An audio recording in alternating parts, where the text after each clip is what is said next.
আজকে রাজিয়া তার জীবনের গল্প বলার জন্য এখানে এসেছে এবং আমরা চেষ্টা করব রাজিয়ার জীবনের গল্প আগাগোড়া খুব মনোযোগ দিয়ে শোনার জন্য, which is very very important. কেন বলছি সেটা আপনারা যখন শুনবেন তারাই বুঝতে পারবেন। রাজিয়া এসেছে চিটাগং থেকে, রাইট? জি। আচ্ছা, চিটাগং এ থাকছেন আপনি? কোথায় থাকছেন চিটাগংয়ের? চিটাগংয়ে আমি থাকছি হালিশহর। হালিশহরে। আমরা শুনি যেখান থেকে আপনার মনে পড়ে, একেবারে মন খুলে নিজেকে নিজের মতো করে যেভাবে বলে মানুষ, আপনি সেভাবে বলুন আরামসে। আমি একেবারে আমার বাবা মার বিয়ে থেকে শুরু করতে চাই। জি প্লিজ। আমার বাবা মার বিয়ে হয় 1976-এ। আমার বাবা বেসিক্যালি কেমিক্যাল ইঞ্জিনিয়ার, উনি বাংলাদেশ কেমিক্যাল কর্পোরেশনে জব করতেন। আচ্ছা। তো আমার দুই বোনের জন্ম হয় পাকশি পাল্প অ্যান্ড পেপারে। আমার মা ইন্টারমিডিয়েট কমপ্লিট করার পরে আমার বাবার সাথে ওনার বিয়ে হয়। আপুদের দুইজনের জন্মের পরে বাবা হচ্ছে গভর্নমেন্ট একটা স্কলারশিপে নরওয়ে চলে যান 2 বছরের জন্য। আচ্ছা আচ্ছা। দেন ওখান থেকে ফেরার পরে আমার জন্ম। কয় ভাই বোন আপনারা? আমরা 4 বোন। 4 বোন, মানে আপনি কি সবার বড়? আমি 3 নাম্বার। 3 নম্বরে, ওকে। বড় দুজনের পরে আমি জন্মগ্রহণ করলাম 1983-তে।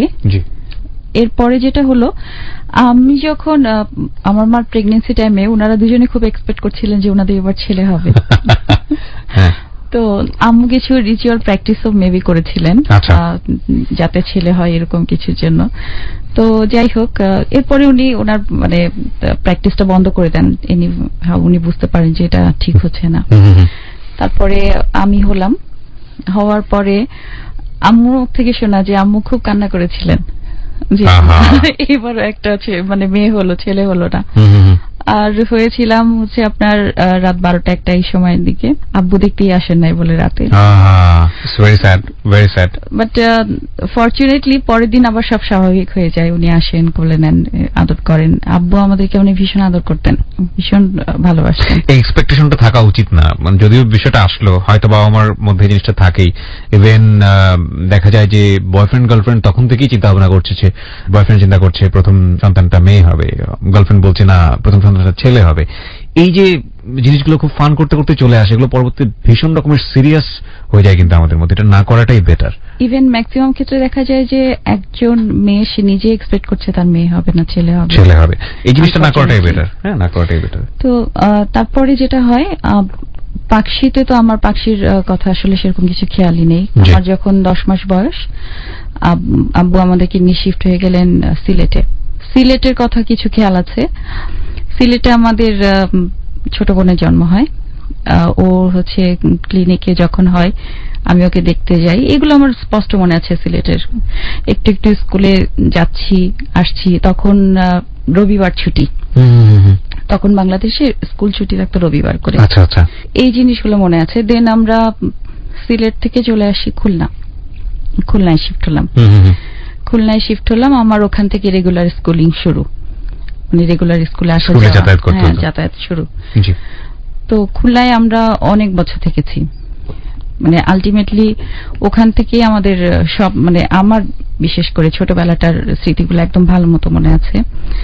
যেহেতু কর্পোরেশনের কলোনিতে ছিলাম, সুইমিং পুল, তারপরে আপনার প্লেগ্রাউন্ড, এগুলো সবকিছুর ফ্যাসিলিটিস খুব ভালো ছিল। আসরের নামাজ পড়লাম, দেন পায়ে জুতাটা দিয়ে গেলাম মাঠে খেলতে। আর হচ্ছে প্রতিনিয়ত মোটামুটি হাত পায়ে ব্যথা পেয়ে বাসায় আসতাম। আব্বু আম্মুর কিছু কিছু ব্যাপার যেটা মানে খুব ভালো, যেটা হচ্ছে তারা খুব ফ্রেন্ডলি ছিল আমাদের সাথে। যদিও ধরেন এক্সপেক্ট করেছিল যে না ছেলে হোক বা ছেলে লাগবে, আম্মু বেশি স্পেশালি একটু মন খারাপ করতো। আব্বুর মাঝে আমি ওরকম দেখিনি। আব্বুর একটা ব্যাপার ভীষণ ভালো ছিল, উনি আমাদেরকে সব শিখিয়েছেন। আমি long tennis, table tennis, badminton, driving সব পারি এবং সব কিন্তু শিখেছি আমি আব্বুর কাছে। বাহ বাহ বাহ, বিউটিফুল। ইভেন অনেকে হয়তো মনে করবে যে এটা কেমন কথা, কিন্তু আব্বু আম্মুর কাছ থেকে আমরা তাস খেলাও শিখেছি। টার্মিনাল পরীক্ষা শেষে তাস খেলার মধ্যে খারাপ কিছু নেই। আমরা কিন্তু কার্ডটাকে অনেকেই অনেক নেগেটিভ ভাবে দেখি। কার্ড একটা খেলা মাত্র, কিন্তু যে কোনো খেলাই যদি সেটা অর্থের বা বাজি ধরার জায়গাটাতে চলে যায়, তাহলে কার্ড খেলাটাকে যেভাবে বাঁকা চোখে দেখা হয় আসলে ওটার জন্যই দেখা হয়। সুতরাং কার্ড খেলাটা খুবই ইন্টারেস্টিং একটা খেলা। ইভেন আমি নিজেও খেলি সময় পেলে বন্ধুদের সাথে, কিন্তু এটার পিছনে যেন অর্থ যেন ইনভেস্ট না করা হয়। মানে আমাদের টার্মিনাল পরীক্ষা শেষ, দ্যাট মিনস আমাদের ইনডোর কিছু গেমস হবে। আমরা ক্যারাম খেলবো, তারপরে বাগাডুলি আছে, বাগাডুলি খেলবো, কড়ি খেলবো। মানে এই ধরনের ব্যাপারগুলো আমাদের খুব কমন একটা মানে মজা ছিল, যে তাস খেলতে হবে, তারপরে গাছ থেকে ফলমূল পাড়তে হবে। কারণ আমাদের যে বাসাটা ছিল, বাসাটার সামনে পিছনে মিলিয়ে আপনার প্রায় 2 বিঘার উপর একটা বাংলো, সামনে ফুলের বাগান, পিছনে হচ্ছে ফলের বাগান। আব্বুর একটা ব্যাপার ছিল যেটা হচ্ছে নিজে শেখাতো সব, আমাদেরকে শিখতে হবে, জানতে হবে, এরকম একটা ব্যাপার ছিল।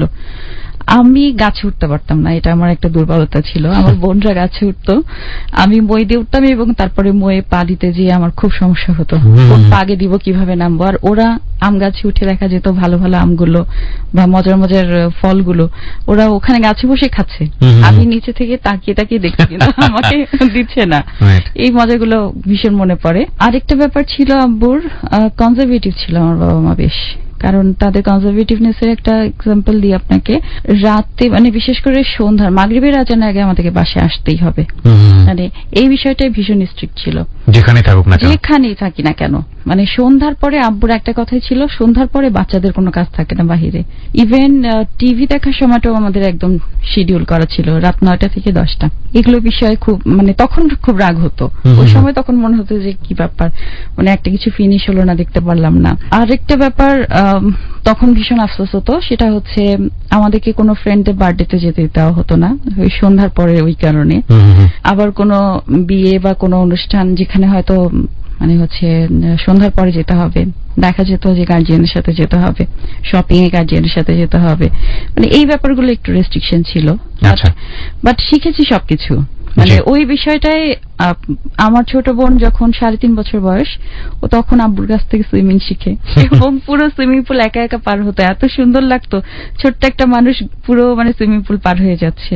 তো খুলনার স্মৃতি এটাই আর কি। স্কুলে আপনার আমি সায়েন্সে ছিলাম, স্টুডেন্ট হিসেবে ভালো ছিলাম, এসএসসি তে ভালো রেজাল্ট ছিল, বৃত্তিও পেয়েছি। ওটাও মানে মোটামুটি আমাদের স্কুলে যেটা মেন ব্যাপার ছিল, আপনার বয়েজ গার্লস আলাদা কম্পাউন্ড ছিল, রেজাল্ট হতো কম্বাইন্ড।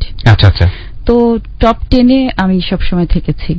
মানে স্কুলে দুষ্টুমির জন্য আবার বেশ পানিশড হয়েছি, পড়াশোনার জন্য পানিশড হতে হয়নি, বাট দুষ্টুমির জন্য মাঝে মাঝে এমনও হতো যে কান ধরে পুরো স্কুল ঘুরতাম। আমাদের একটা গ্রুপ ছিল।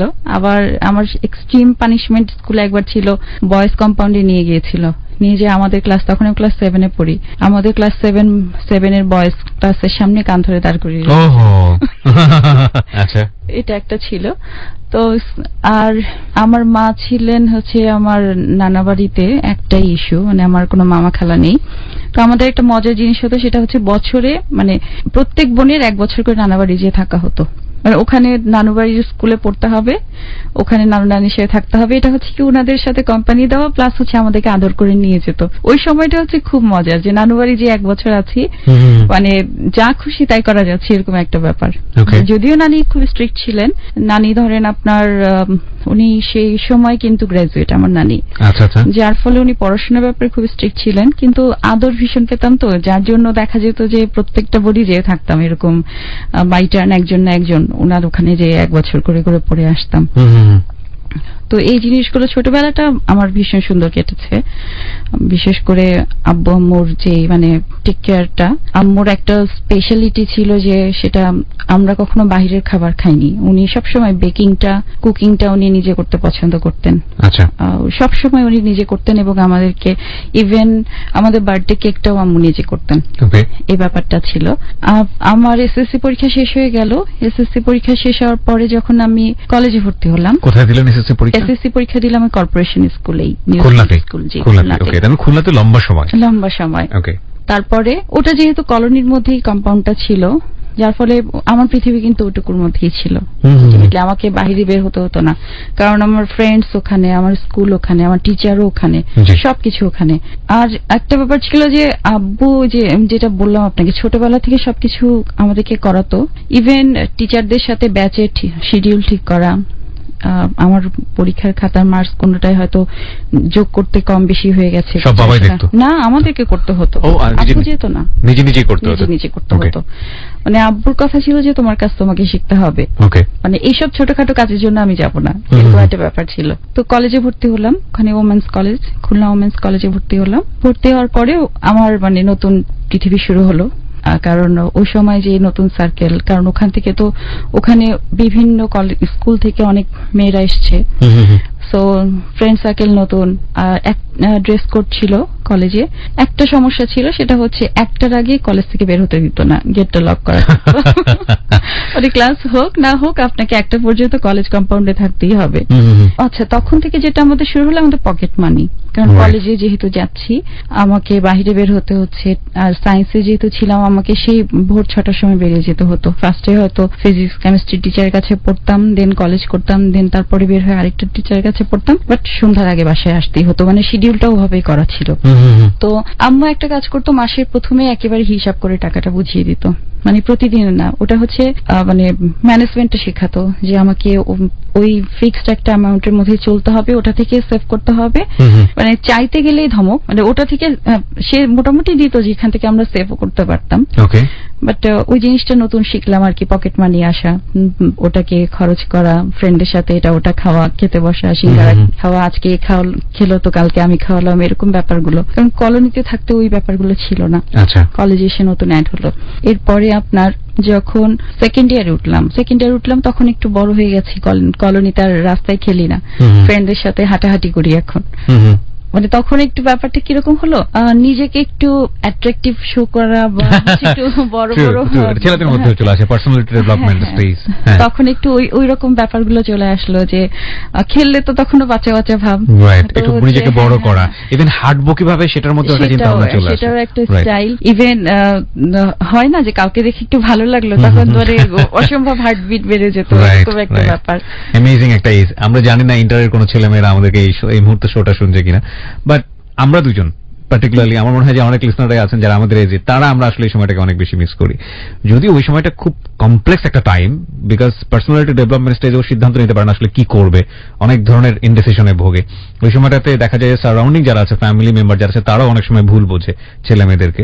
কিন্তু আফটার দ্যাট এইরকম একটা স্টেজে এসে, আমাদের মতো সময়ে এসে, ওই সময়টাকে কেন জানি আমরা খুব বেশি মিস করি। সেটাই হচ্ছে আপনার ক্ষেত্রে, রাইট? এরপরে একটা টিচারের নোট নেওয়ার জন্য আমি রাস্তায় হাঁটছিলাম, বাসায় ঢুকলাম, বাসায় নিব। তো বাসায় এসে আমাদের ড্রয়িং রুমটা পাস করে দেন আমার রুমে ঢুকতে হবে। তো ড্রয়িং রুমে দেখলাম দুজন ছেলে বসে আছেন। হ্যাঁ, ড্রয়িং রুমে। আমি অত নোটিস করি নাই। আমি নোটিস না করে আমার কাজটা সেরে আমি আবার রাস্তায় চলে গেলাম। নাস্তার সময় মাকে জিজ্ঞেস করলাম যে কারা এসেছিল। উনি বললেন যে আমার রিলেটিভ, খুলনা বিআইটিতে পড়ে, তারা এসেছিল আমার সাথে পরিচিত হতে। ওটাই ফার্স্ট আর কি, মানে আমাদের বাসায় দেখলাম, মানে আমি চিনি না এরকম কেউ আসলো। আমি ওরকম নোটিস করি নাই আসলে সেই সময়। তারপরে যেটা হলো যে উনি যেহেতু মার সাথে পরিচিত হলেন, উনি বৃহস্পতিবার হলে দেখা যেত চলে আসতো, বাসায় হয়তো থাকতো, গল্প গুজব করতো, আবার শুক্রবারে বিকালের দিকে চলে যেত, এরকম। মানে তার আসা যাওয়াটা একটু রেগুলার হওয়া শুরু হলো, আমাদের সাথেও পরিচিত হলো। তো আমাদের সাথে কথাবার্তা, বোনদের সাথে। আচ্ছা, এর মাঝে যেটা হলো যে আমার বড় বোন কিন্তু ততদিনে রাজশাহী মেডিকেলে অ্যাডমিশন নিয়ে ফেলেছে, ও চলে গেছে, ও আসা যাওয়া করছে। সো ওর সাথে আমাদের একটা মানে দূরত্ব তৈরি হয়ে গেল, কারণ ওকে আর আমরা সেরকম পাচ্ছি না। মেজো আপু, আমি আর আমার ছোট বোন তখন অনেক ছোট। তো তারপরে একটা সময় দেখলাম যে আমি কিছুটা এক্সপেক্ট করছিলাম যে কোনোদিন যদি, কোনো সপ্তাহে যদি সে না আসে, আমার কাছে মনে হচ্ছে সে কেন আসছে না। মানে আলটিমেটলি আমি ফিল করছি যে এটা আসাটাই স্বাভাবিক, না আসাটা অস্বাভাবিক। মানে ওই রিলেটিভটা ফাইন। আমি একটু জানতে চাই ওনার সম্পর্কে, যেহেতু আপনার মার পরিচিত কেউ বলছিল, ওনার এইজটা কি আপনাদের এইজে ছিল নাকি আপনার মায়ের এইজে ছিল? না, আমাদের চেয়ে, আমার চেয়ে 6-7 বছর বড় ছিল।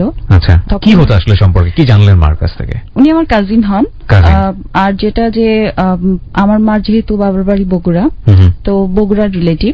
আচ্ছা। আর আমার বাবা যেহেতু ধরেন জব করেছেন, বিভিন্ন সাইডে আমরা থেকেছি, আমাদের রিলেটিভ দেখে আমরা সেরকম চিনতাম না, মানে যাওয়া হতো না, গেলেও সবার সাথে সেভাবে দেখা হতো না আমাদের।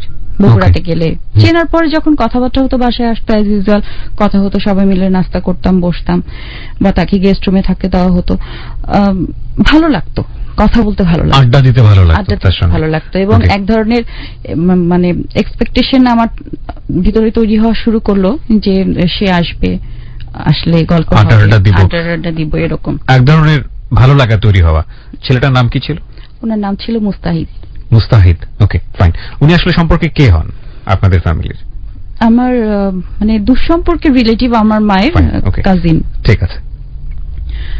তারপরে যেটা হলো, একদিন উনি হঠাৎ করে আপনার আনএক্সপেক্টেডলি চলে এসেছেন, কারণ ওনার হলে ডিস্টার্ব হয়েছে।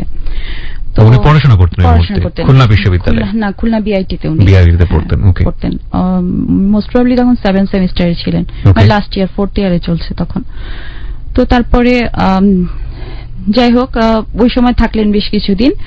যাওয়ার সময় আমার হাতে একটা কাগজ দিয়ে গেলেন। হ্যাঁ, এমনি হঠাৎ করে আনএক্সপেক্টেডলি, আমি তো এক্সপেক্ট করি নাই যে সে আমাকে হাতে কিছু দিবে।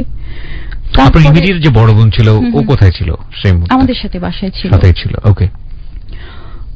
ও কিছুটা নোটিস করছিল যে কিছু একটা চেঞ্জ আসছে, কারণ ও মানে ও আমার চেয়ে বয়সে বড়, তো এক্সপেরিয়েন্সও বড়, ওর মাথায় হয়তো বা কাজ করছে। কত বছরের গ্যাপ আপনাদের মধ্যে? আমাদের 3 বছরের গ্যাপ। 3 বছরের গ্যাপ। সো ইন দ্যাট মোমেন্টে সে কি কারোর প্রতি এনগেজ থাকা বা কোনো কিছু এরকম কোনো কিছু ছিল? হ্যাঁ, আপুর একটা অ্যাফেয়ার ছিল ওই সময়টাতে। সেটা কি ছেলেটা জানতো? না, জানতো না। আপুর অ্যাফেয়ার ছিল আব্বুরি আরেক কলিগের ছেলের সাথে, আমাদের কলোনিরই। যাই হোক, মুস্তাহিদের সাথে আপনার মোটামুটি একটা ভালো বোঝাপড়া ছিল। বাট আমি তখনও মানে লাভ ব্যাপারটাতে, কিন্তু তখন আপনি ইন্টারে পড়ছেন? হ্যাঁ, ইন্টারে পড়ছি। আর ওই যে আমি আপনাকে বললাম যে আমার লাইফটা কিন্তু ওই কলোনির মধ্যে, ফ্রেন্ড সার্কেল, পড়াশোনা এর মধ্যেই ছিল। এছাড়া আপনারা তো বোধহয় ওই গার্লস স্কুল বয়েজ স্কুল আলাদা করে ডিভিশন করে পড়ানো, সুতরাং ছেলেদের সাথে অতটা মেশাও হয়নি। মেশা হতো না আমাদের। জাস্ট আর কি রেজাল্টের দিন সবাইকে একসাথে কম্বাইন্ড করা হতো, তখন আমরা দেখতাম। বললাম না যে আমার এক্সট্রিম পানিশমেন্ট হিসেবে আমাকে ওখানে নিয়ে যাওয়া হয়েছে, মানে যে এরপরে আর কোনো পানিশমেন্ট নাই, যে বয়েজ স্কুলে যে কান ধরে দাঁড়ানো। তো এখন যাই হোক, এরপরে কয়েক রাত ঘুমোতে পেরেছিলেন? ও খুবই খুবই খুবই লজ্জাজনক, এবং এটা আসলে করা উচিত। সাথে আরো দুজন ছিল। যাই হোক, একা থাকলে হয়তো আরো বেশি ডেঞ্জারাস হতো, এবং এটা করা উচিত না, কারণ এগুলো খুবই পার্সোনালিটিতে আঘাত লাগে। হ্যাঁ, বলুন। তারপরে যেটা হলো, কাগজ ধরিয়ে গেল। হ্যাঁ, কাগজ ধরিয়ে গেল। তো আমি তারপরে দেখলাম যে তখন তো ইমেল ছিল না, love letter, first love letter. ওটা আপনি খুলে কি পেলেন মনে আছে? পেলাম হচ্ছে আপনার সবুজ কালারের একটা খুব সুন্দর শেডের একটা পেপারের উপরে সবুজ কালি দিয়ে এই চিঠিটা লেখা। কন্ট্রাস্টটা খুব সুন্দর ছিল। আমি গুনে গুনে কয়েকদিন পড়লাম চিঠিটা, পড়ছি, লুকিয়ে রাখছি, কারণ কারো হাতে তো পড়লে আরো খবর আছে। তো প্রায় মনে হয়, আমার মনে আছে, মনে হয় 30 আপ আমি কাউন্ট করেছিলাম, আমি পড়েছিলাম, মানে কি লিখবো রেজাল্ট, কারণ তার মধ্যে এটাই লেখা ছিল যে সে আমাকে পছন্দ করে, ভালোবাসে, আমি তার ফার্স্ট লাভ, আমার দিক থেকে রেসপন্সটা কি সে জানতে চায়। এরপরে আপনার একটু একটু করে সাহস সঞ্চয় হলো। না, ফিলটা কি হচ্ছিল? I want to know the feel, because আপনি কিছুটা দুর্বল ছিলেন, সেটা আপনি আগেই বলছিলেন। সামহাউ ও যে এত বড় একটা স্টেপ নিয়েছে, দুর্দান্ত রকমের সাহসী একটা স্টেপ, ও কি বুঝতে পেরেছিল যে আপনি ওর প্রতি কিছুটা হলেও দুর্বল? বুঝতে পেরেছিল। কি কারণে বুঝতে পেরেছিল?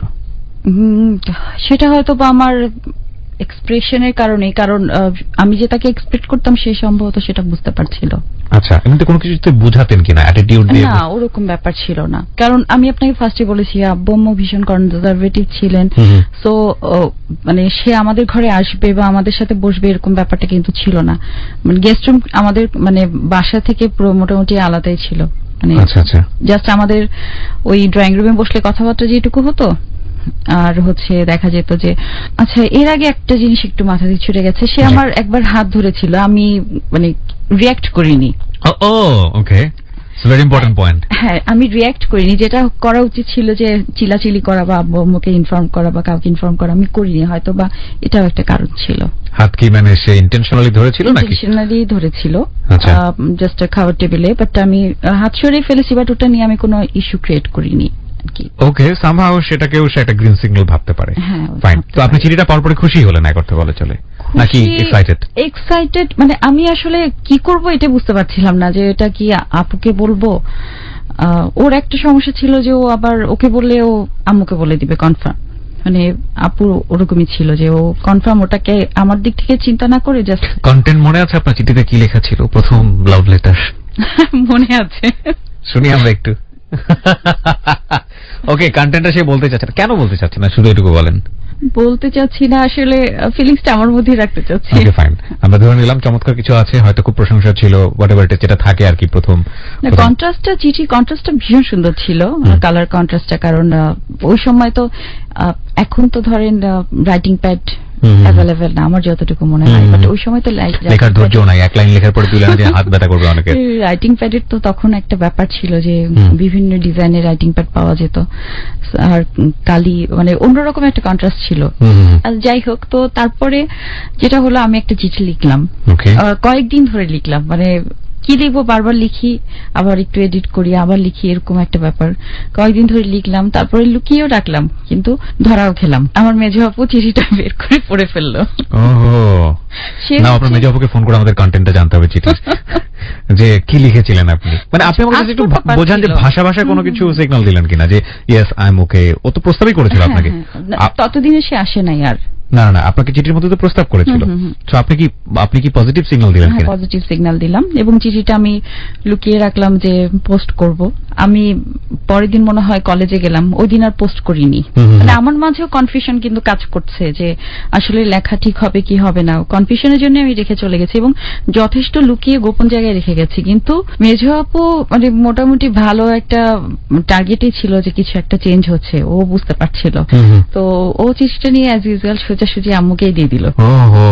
আমি তাকে অনেকবার জিজ্ঞেস করলাম, আমি চিঠিটা খুঁজে পাচ্ছি না, আপু তুমি কি নিয়েছো, তুমি কি নিয়েছো? সে বারবার বলছে কোন চিঠি কোন চিঠি, মানে সে কোনোভাবেই স্বীকার করলো না। কিন্তু আমি বুঝে গেছি যে ও ছাড়া এটা মানে আম্মুর এত মানে সময় হবে না যে এত খুঁজে এসে চিঠি বের করে।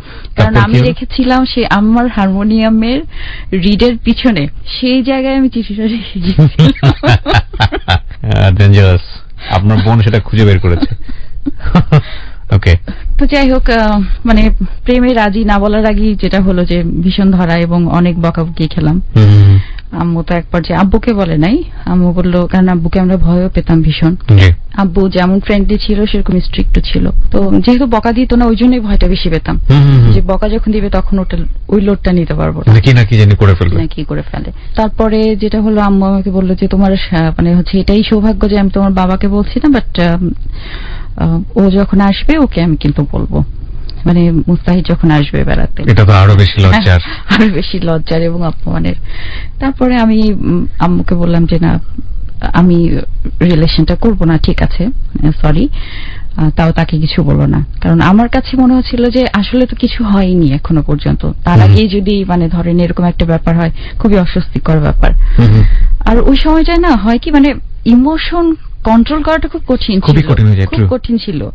দিনরাত 24 ঘন্টা মাথার মধ্যে ঘুরতে থাকে একটা বিষয়। তখন মনে হচ্ছিল যে মানে এর চেয়ে বুঝি মরে যাওয়াই ভালো, এরকম একটা ফিল হচ্ছিল যে এটা কি হচ্ছে, এত অপমানের, এত বেশি কাঙ্ক্ষিত সবকিছু মিলিয়ে। তারপরে যথারীতি সে একদিন সে আসলো আমার, তো তারপর আমি আর সামনে যাইনি, আমাকে তো যেতে দেওয়া হলো না। আমি জাস্ট সবাইকে রিকোয়েস্ট করেছিলাম যে তাকে যাতে কিছু না বলা হয়। দেন আমার মা আম্মু বলেছেন যে আর কিছু বলেন নাই, জাস্ট এসেছে, নর্মালি চলে গেছে। আই এম নট শিওর যে আসলে সেটা হয়েছিল কিনা। দেন অনেকদিন আর তার সাথে কোনো যোগাযোগ হলো না, সেও আর আসছে না। ওই আশা থেকে আপনার সঙ্গে দেখা হয়নি? না, আমি যাইনি সামনে, আমাকে তো যেতেই দিবে না। হ্যাঁ, বাড়ি থেকে নিষেধ করা হয়েছিল, আমি আর যাইনি। কিন্তু ফিলিংসটা খুবই খারাপ ছিল, খুবই খারাপ লাগছিল, কারণ কোন সময় কি হয়ে যায়। হ্যাঁ, একটা টেনশন। আবার আব্বু যদি জেনে যায় এটারও একটা ভয়, কারণ আব্বু জানলে তো আরো অন্যরকম হবে। তো এরপরে প্রায় 2 মাসের মতো হয়ে গেল আর তার সাথে আমার যোগাযোগ নেই, যোগাযোগটা শেষ। 2 মাস পরে, এর মধ্যে কিন্তু আমি পড়াশোনা করছি, আমার কলেজ, টিচার সবকিছুই চলছে। তারপরে যেটা হলো আপনার 2 মাস পরে আমাদের বাসার ল্যান্ড ফোনে আবার একটা ফোন আসলো, মুস্তাহিদ ফোন করেছে, এবং আনফরচুনেটলি আমি ফোনটা ধরলাম। ধরার পরে তার সাথে আমার আবার কথা হলো, এবং সে বাইরে দেখা করতে চাইলো, যেটা আমার জন্য খুব টাফ, কারণ আমার একটা শিডিউল ছিল, সেই শিডিউলের বাইরে ধরেন দেখা করতে যাওয়া আসলে কখনো যায়নি, তো একটা টেনশনের ব্যাপারও ছিল। তো ওই সময়টাতে আপনি ফোনে মানে জানলেন কিনা যে তার সঙ্গে কি ধরনের ব্যবহার করা হয়েছিল, বা আপনি যে চিঠিটা পেয়ে গেল আপনার ফ্যামিলি, সেটা সে জানে কিনা? হ্যাঁ, ওটা তো আমি বলেছি। সে বললো হ্যাঁ সেরকম কিছু হয় নাই, জাস্ট তোমার সাথে দেখা করতে চাচ্ছি, কিন্তু আমাকে আর যেতে নিষেধ করা হয়েছে, যে তোমাদের বাসায় যেন আর না যাই। ওকে ওকে।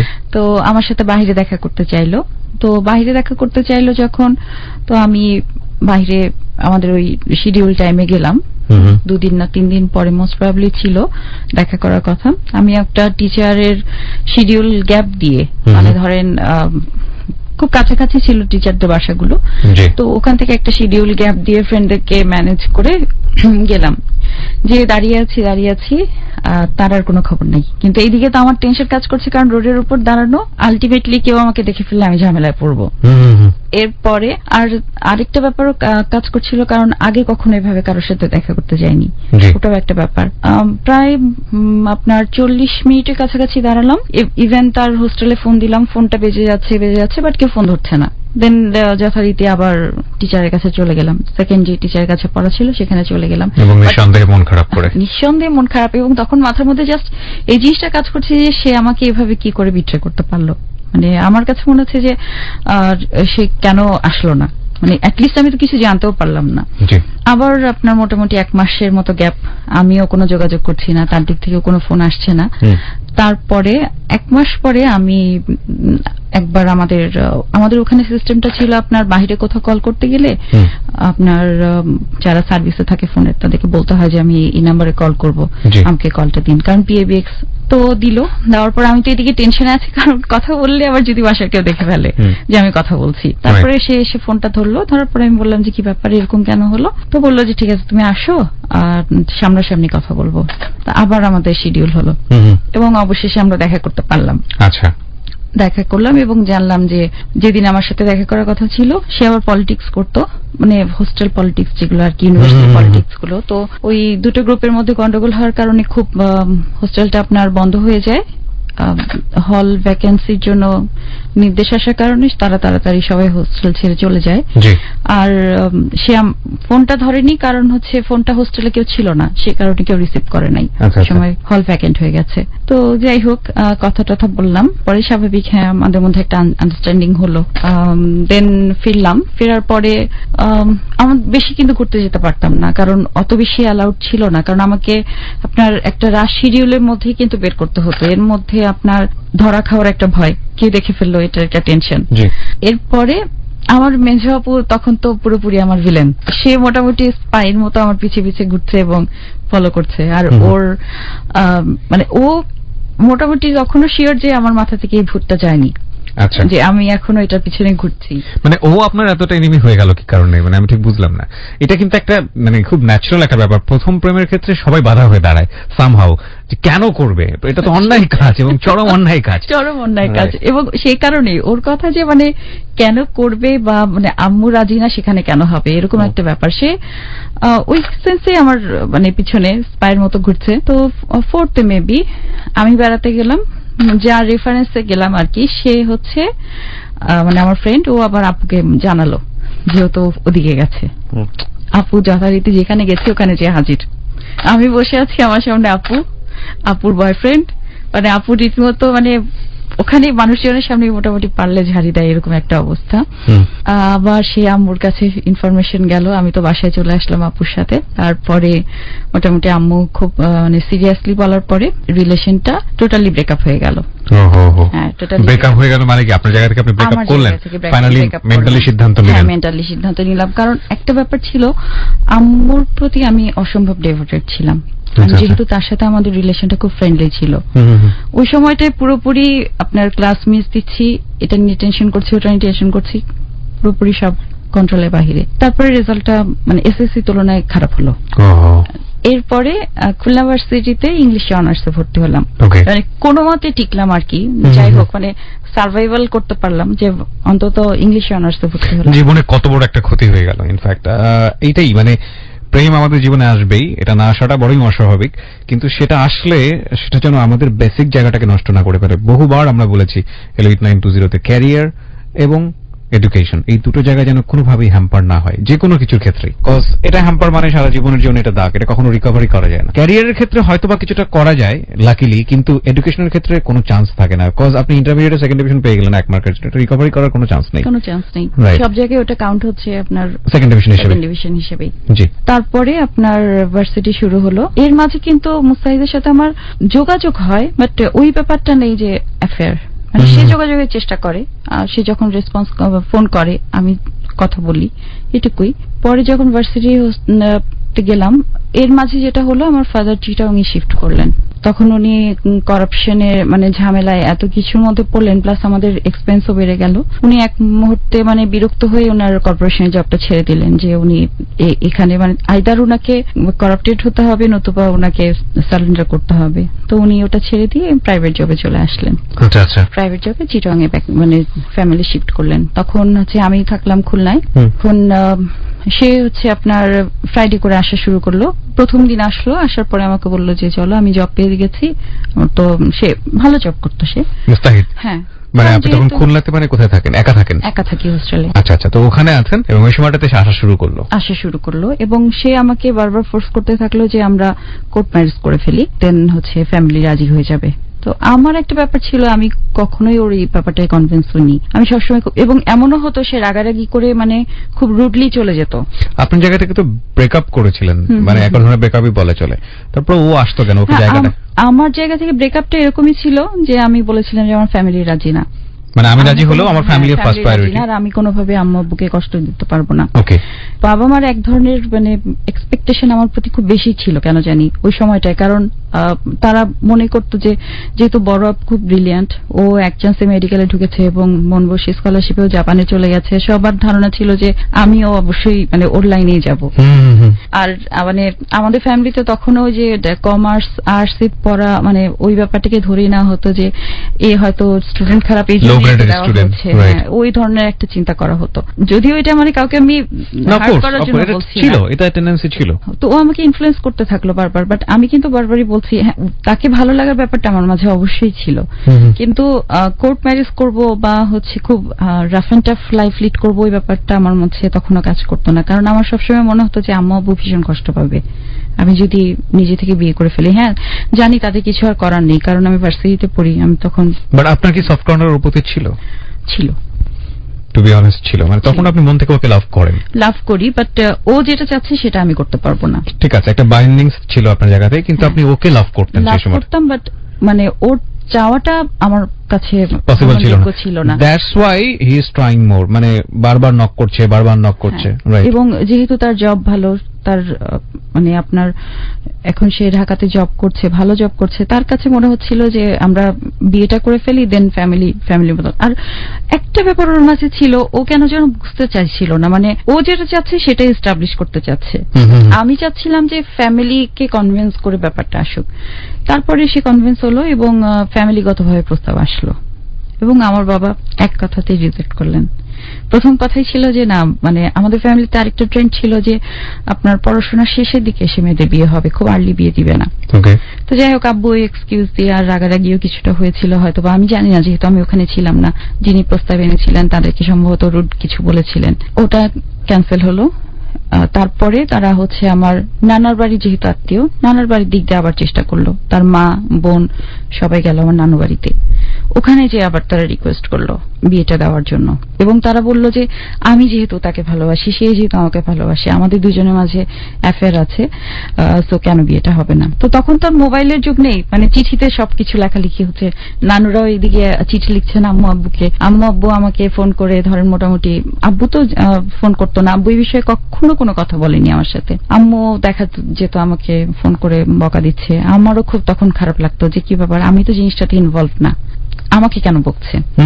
তো একটা গ্যাপ তৈরি হওয়া শুরু হলো বাবা মার সাথে। আচ্ছা, যে মানে মনে হচ্ছে যে তারা আমাকে বুঝতে পারছে না, এরকম একটা গ্যাপ। মানে আমি বাবা মার জন্য ভালো চাচ্ছি, তারপর আমি তাদের কাছ থেকে গালমন্দ শুনছি। এর মাঝে একটা ব্যাপার হলো, আমি তখন খুলনা থেকে চিটং যাব, তো ও আমাকে বললো কি ওর সাথে জার্নি করার জন্য। তখন ও গেছে আর কি, গেছে তো ও ব্যাক করবে, আমাকে বললো যে তুমি ঢাকা পর্যন্ত চলো, দেন ওখান থেকে হচ্ছে আবার চিটং এ গাড়িতে উঠে যাবে। তো আমি ওর সাথে জার্নি করলাম, আপনার নাইটে উঠলাম, সকালে এসে ঢাকা পৌঁছালাম। ওর বোনের বাসায় আবার নিয়ে গেল আমাকে, ওর বোনের সাথে দেখা করালো, যেহেতু সেও আমার রিলেটিভ, তাদেরকে তখন আমি চিনি। দেখা করলাম, দেখা করার পর দুপুরে ভাতটা খেয়ে আমি আবার বাসে উঠে চিটং এ রওনা দিলাম। যাওয়ার পরে আমাকে আম্মু জিজ্ঞেস করলো যে তুমি কার সাথে আসলে। আমি বললাম যেটা সত্যি সেটা, আমি আসলে কেন যেন সত্যটাই বললাম, মানে আমি গোপন করিনি। তখন বাসায় খুব চিল্লাচিল্লি শুরু হলো। আব্বু মোটামুটি একটা পর্যায়ে, মানে আব্বু রাগারাগি করতো না, আব্বু জাস্ট আম্মুকে বললো যে যে মেয়ে হচ্ছে রাতে ওই ছেলের সাথে জার্নি করতে পারে সে এর চেয়েও ডেঞ্জারাস কিছু করে ফেলতে পারবে, সো ওকে হচ্ছে তুমি বলো যে ও কি চায়। মানে বেশ এক্সট্রিম কথাবার্তা হয়ে গেল আমাদের ভিতরে। তো একটা পর্যায়ে আব্বু আমাকে বললো যে তুমি হচ্ছে যদি ওর ব্যাপারে সিরিয়াস হও তাহলে আমাদেরকে কিন্তু তোমার ছেড়ে চলে যেতে হবে। তো আমারও তখন মানে আমি কোনো ইয়েস নো না বলেও কিন্তু আমার মধ্যে একটা জেদ সবসময় ছিল, সেটা নেগেটিভ হোক পজিটিভ হোক, জেদ করে পড়াশোনা করতাম বা জেদ করে সবকিছু করতাম, এক ধরনের ব্যাপার ছিল। আর আব্বু ভয় বলাতে আমার খুব খারাপ লাগলো, কারণ আব্বু কখনো কিন্তু আমাদেরকে হার্ট করে কথা বলে নাই। আমরা ভয় পেতাম সেটা অন্য জিনিস, বাট হার্ট করে নাই। দেন ওরা এরপরে করলো কি, ওই সাইডে আমি পরে জেনেছি যে আমার দাদাবাড়িতে এবার আমার দাদির কাছে গেল, দাদি ফুপু ওদের কাছে গেল এই বিষয়টা নিয়ে। হ্যাঁ, এই বিষয়টা নিয়ে। এবং তখন হচ্ছে নানা ভাইও গেলেন, তারপরে হচ্ছে সবাই মিলে গার্জিয়ানরা মিলে বসলো যে ওদের এই জিনিসটাকে দেখা দরকার। আমার খেয়াল আছে নানা ভাই তখন আমার সামনে বললেন আমার মাকে যে কানের পানি কানে থাকতে শুকায় যাওয়া ভালো, না হলে এই জিনিসটা আরো অন্যদিকে টার্ন নিবে, দেখা যাবে যে ওরা কোন এক্সট্রিম কিছু করে ফেলবে। সেটা তো মুস্তাহিদ বারবার আপনাকে বলতোই। তখন আমার কাছে ব্যাপারগুলো মানে খুব খারাপ লাগলো যে আমার রিলেটিভরা আমাকে বুঝতে পারছে না, কারণ আমি তো অলরেডি এরকম অফার পেয়েও বারবার তাকে রিফিউজ করছি। মানে আমি তো জানি আমি তো আপনার সঙ্গে সেই মোমেন্টে কেউ ফ্রেন্ডলি কোনো টক করেনি, আপনার মাও করেনি না, তারা সবাই হচ্ছে তখন মানে ধরেই নিচ্ছে যে আমি একেবারে বকে গেছি। তারপরে সবচেয়ে এক্সট্রিম যেটা হলো যে আমার মা বাবা মানে আমার গার্জিয়ানরা কমপ্লেন করছে যে আমি অলরেডি বিয়ে করে ফেলেছি। ঠিক আছে, এটা ওরা বলেছে, এসে বিয়ের প্রস্তাবটা দিয়েছে এবং বলেছে যে ওরা যথেষ্ট ডিপ রিলেশনে আছে এবং তারা বিয়ে করে ফেলেছে। বাট আমি কিন্তু তখনও বিয়ে করি নাই, কিন্তু আমার কথাটা কেউ বিশ্বাস করলো না। তারপরে ওর সাথে আমাকে দেখা করানো হলো। আমি বললাম ঠিক আছে তাহলে সামনাসামনি কথা হবে, সামনাসামনি দেখা করি, দেখা করাও, আমি সামনাসামনি বলি আমি বিয়ে করি নাই। তারপরে একটা অ্যারেঞ্জমেন্টের মতো হলো যে সবাই মিলে বসবে, সবার সাথে দেখা হবে, কথাবার্তা হবে, এবং এটা একটা মানে আইদার পজিটিভ নতুবা একবারে শেষ, কারণ জিনিসটা ততদিনে অনেক ছড়ানো হয়ে গেছে। এরপরে যেটা হলো যে সামনাসামনি দেখা করানো হলো, তো আমি ওকে সরাসরি জিজ্ঞেস করলাম, তো বলছে না আমি এরকম কিছু বলিনি। তখন হচ্ছে আবার ওইদিকে আরেকটা কর্নারে যে আমাকে খুব রিকোয়েস্ট করে বললো যে দেখো তুমি বিয়েতে রাজি হয়ে যাও, আমি তোমাকে ছাড়া থাকতে পারবো না, আর এই সুযোগটা আর হবে না। মানে এইভাবে সবাইকে নিয়ে রাজি করানো আমার একটা উইকনেস ছিল তার প্রতি অবশ্যই। আর তখন হচ্ছে আমার ফ্যামিলিও আমার সাথে ফ্রেন্ডলি না। দেন হচ্ছে আমি কেন যেন ওকে ডিফিউজ করতে পারলাম না। আমি আমার বড় বোন দুলাভাই এসেছিল জাপান থেকে, ওদের সামনে আমি ভাইয়াকে আর আপুকে বললাম যে আমি ওকে বিয়ে করব, তোমরা বিয়ের জন্য প্রিপারেশন নাও, মানে আমি ওর সাথে থাকবো, যেভাবেই হোক যেমন করে হোক তোমরা বিয়ের প্রিপারেশন নাও। এবং ওরা মেন্টালি প্রিপেয়ার ছিল, ওরা তখন আমাকে আংটি পরিয়ে দিল। এবং মানে আপনার শ্বশুর বাড়ির লোকরা, বাবু শ্বশুর বাড়ির লোকরা, তারা মানে এখন আমি যখন চিন্তা করি তখন বুঝি যে ওরা কিন্তু অলরেডি প্রিপারেশন নিয়ে এসেছিল। ওকে, মানে they were confident, of course, কারণ ওদের কাছে এনগেজমেন্ট রিং ছিল তখন। মানে আমাদের কাছে কিন্তু যে আমার ফ্যামিলি প্রিপারেশন নিয়ে গেছে যে আজকে এটা শেষ করে একবারে উঠে চলে আসবো, এই ব্যাপার নিয়ে আর আমাদের ফ্যামিলিগতভাবে কোনো কথাবার্তা হবে না। তারপরে 1 মাস পরে প্রিপারেশন নিয়ে আমার বিয়ে হয়ে গেল। মানে আপনার এবং এটার মাঝে একটা কথা ছিল, আমার ফ্যামিলিকে কিন্তু ওরা এইভাবে বলেছিল যে আমার পড়াশোনাটা ওরা কমপ্লিট করাবে, এগুলো নিয়ে কোনো ডাউট রাখতে না। দেন 1 মাস পরে বিয়ে হয়ে গেল। আপনি তখন কোন ইয়ারে? আমি তখন ফার্স্ট ইয়ার ফাইনাল দিয়ে ফেলেছি। ফার্স্ট ইয়ার ফাইনাল দিচ্ছেন ইংলিশে? ওকে, দিব, বাট দেওয়া কিন্তু হয়নি তখন আমার। দেন বিয়ে হলো, বিয়ের পরে আব্বু মতো চলে গেল চিটাগাঙে। আব্বুর খুব মেজর একটা অ্যাক্সিডেন্ট হলো, আব্বুর হচ্ছে রোড অ্যাক্সিডেন্ট হলো একটা, সম্ভবত উনি আনকনসিয়াস ছিলেন এবং ওনার রিবের 9টা হাড় ভেঙে গেল। তো তারপরেও সবকিছু স্বাভাবিক হয়ে আসলো। আমি আমার সংসার জীবনে ঢুকে গেলাম, বগুড়াতে থাকা শুরু করলাম। বগুড়াতে থাকা শুরু করলেন মানে ছেলের বাড়ি যেহেতু বগুড়া ছিল, ও তো জব করতো ঢাকায়, মানে বিয়ের পরে শুরু আর কি। আমাকে যেদিন নিয়ে গেল ওরা বিয়ের প্রথম দিন, সেদিন আপনার রাতে দেখি ভীষণ চিল্লাচিল্লি শুরু হয়ে গেল বাসায়। ওর আত্মীয়রা এসে মানে আমার ফ্যামিলিকে নিয়ে তুলকালাম চিল্লাচিল্লি করছে যে ওরা কি মনে করে, কেন হচ্ছে এরকম করলো, এই সেই। তখন আমি খুব শকড হলাম যে মানে আমি কিন্তু এরকম চিন্তা করিনি যে এরকম হবে, কারণ বিয়ের কথা যেদিন হচ্ছিল সেদিন কিন্তু তারা খুব পোলাইট, ভীষণ পোলাইট, কিন্তু ঠিক যেদিন আমাকে বিয়ে করে বাসায় নিয়ে যাওয়া হলো সেদিন হচ্ছে ঠিক অপোজিট। মানে বাসায় সবাই আসলো এবং প্রত্যেকেই মানে হচ্ছে আমার ফ্যামিলিকে যাচ্ছে তাই বলে গালিগালাজ করা শুরু করলো। এরপরে আরেকটা জিনিস হলো, সেটা হচ্ছে আমার সাথে লাগেজ দেওয়া হয়েছিল কিছু কাপড় চোপড়, সেসব খুলেও খুব ব্যাড কমেন্ট করা শুরু করলো যে এত সস্তা জিনিস এই সেই কি দিয়েছে, কোনো মতে মেয়েকে বিদায় করেছে, এরকম কথাবার্তা। আর আমার যেটা খারাপ লাগলো, আমি কিন্তু আমার আব্বু আম্মুকে ভীষণ ভালোবাসি, তাদের ব্যাপারটা আমি ধরতে পারছিলাম না যে তারা কেন এরকম করছে। যাই হোক, আমি প্রথম দিন চুপ থাকলাম। পরের দিন আমাকে রেডি করা হলো। রেডি করার পরে ওরা আবার হচ্ছে এক পীরের মুরিদ ছিল, আমি সেটা জানতাম না, এটা আমি টোটালি জানতাম না। তো আমি কিন্তু জিজ্ঞেস করছিলাম যে আমাকে কোথায় নিয়ে যাওয়া হচ্ছে। তো ওরা বললো যে না, আমাদের এক দাদা আছেন, উনাকে দেখাতে নিয়ে যাওয়া হবে। তো নিয়ে যাওয়া হলো। উনি ঢোকার পরে উনার ওখানে বসলাম। উনি ওখানকার বেশি রিনাউন্ড পীর ছিলেন।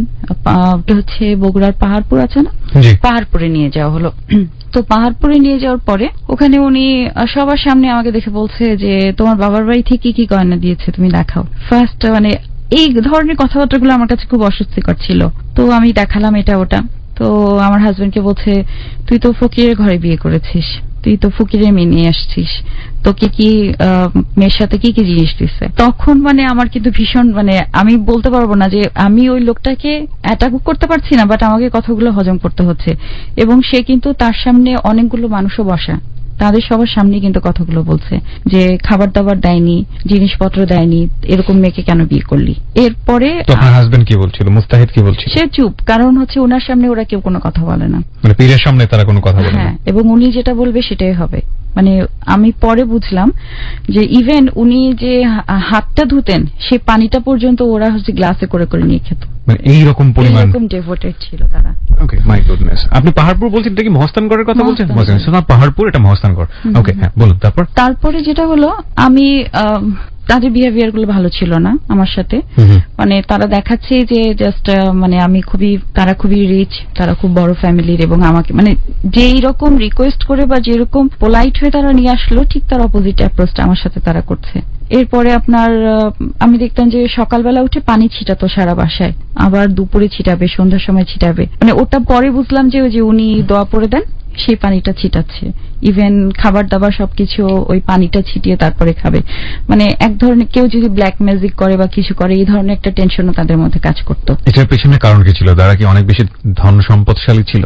ধন সম্পদশালী ছিল, আর একটা কারণ ছিল ওই মানে ওই পীরের প্র্যাকটিসটা ছিল এটা, তাদের মুরিদরা এরকম। পীরের মুরিদরা অনেকেই উদ্ভট কিছু কাজ করে থাকেন, এরকম উদ্ভট কিছু পীরও আছেন এই ব্যাপারে। আসলে যারা সচেতন তারা নিশ্চয়ই জানেন। যাই হোক, হ্যাঁ বলুন। তারপর এরপরে আপনার এমনিতে তো আমার ফ্যামিলি থেকে ফার্নিচার দেয়নি, এটা দেয়নি, ওটা দেয়নি, এগুলো নিয়ে তো কথাবার্তা চলছেই।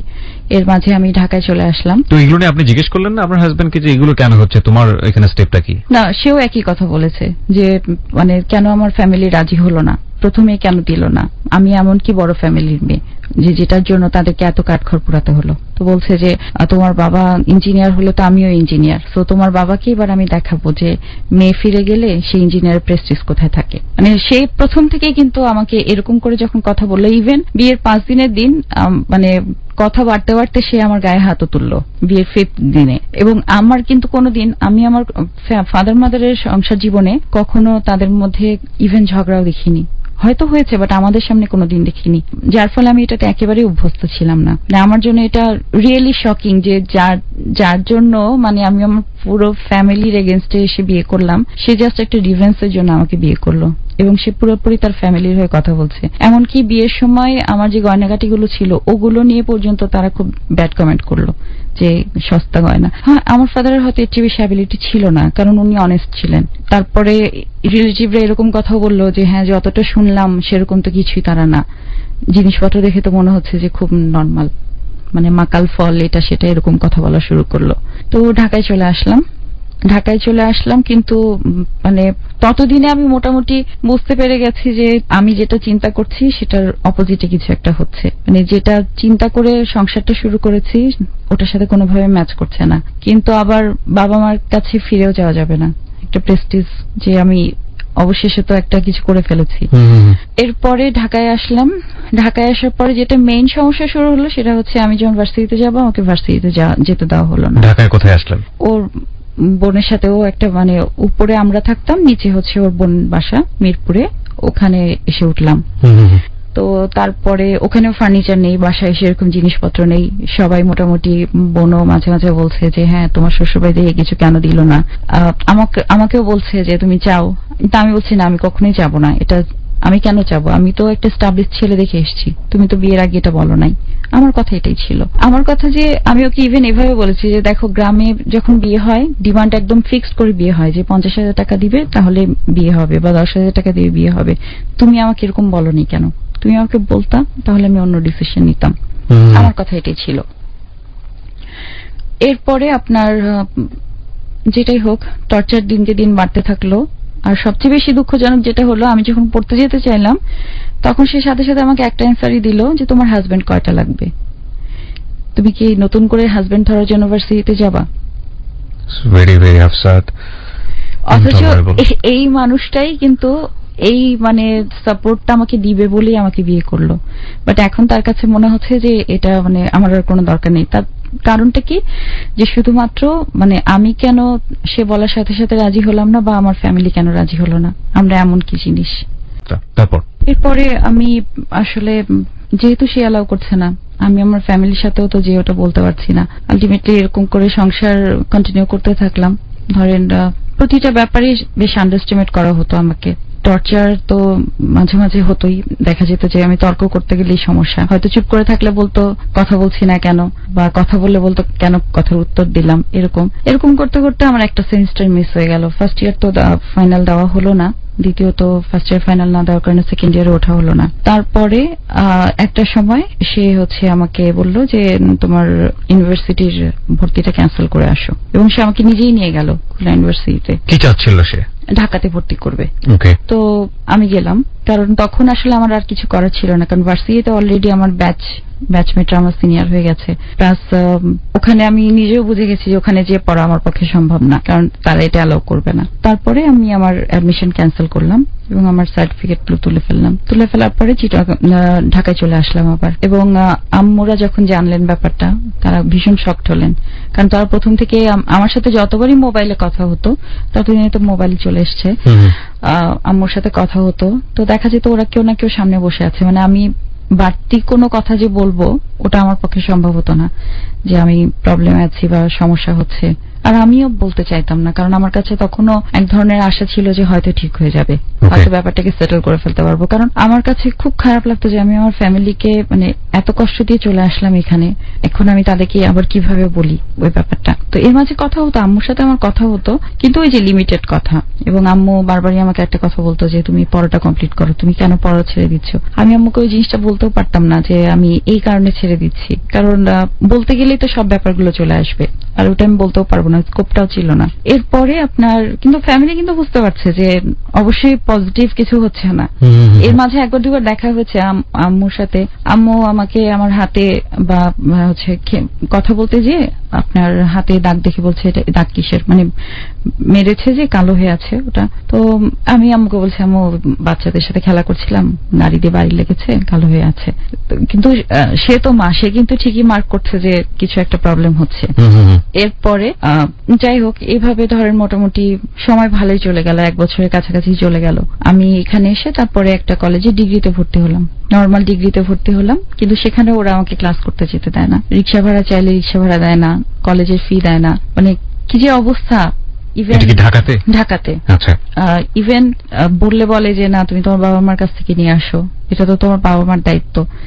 মানে আমি বুঝাতে পারবো না তখন যে আমি খালি রাত জেগে মানে রাত্রে জেগে অনেক সময় বসে থেকে মানে মানুষটার মুখে দিকে তাকিয়ে চিন্তা করতাম যে আমি কিভাবে মানুষটাকে ছেড়ে চলে যাব বা আমি কি করব, আমি ডিসিশন নিতে পারতাম না।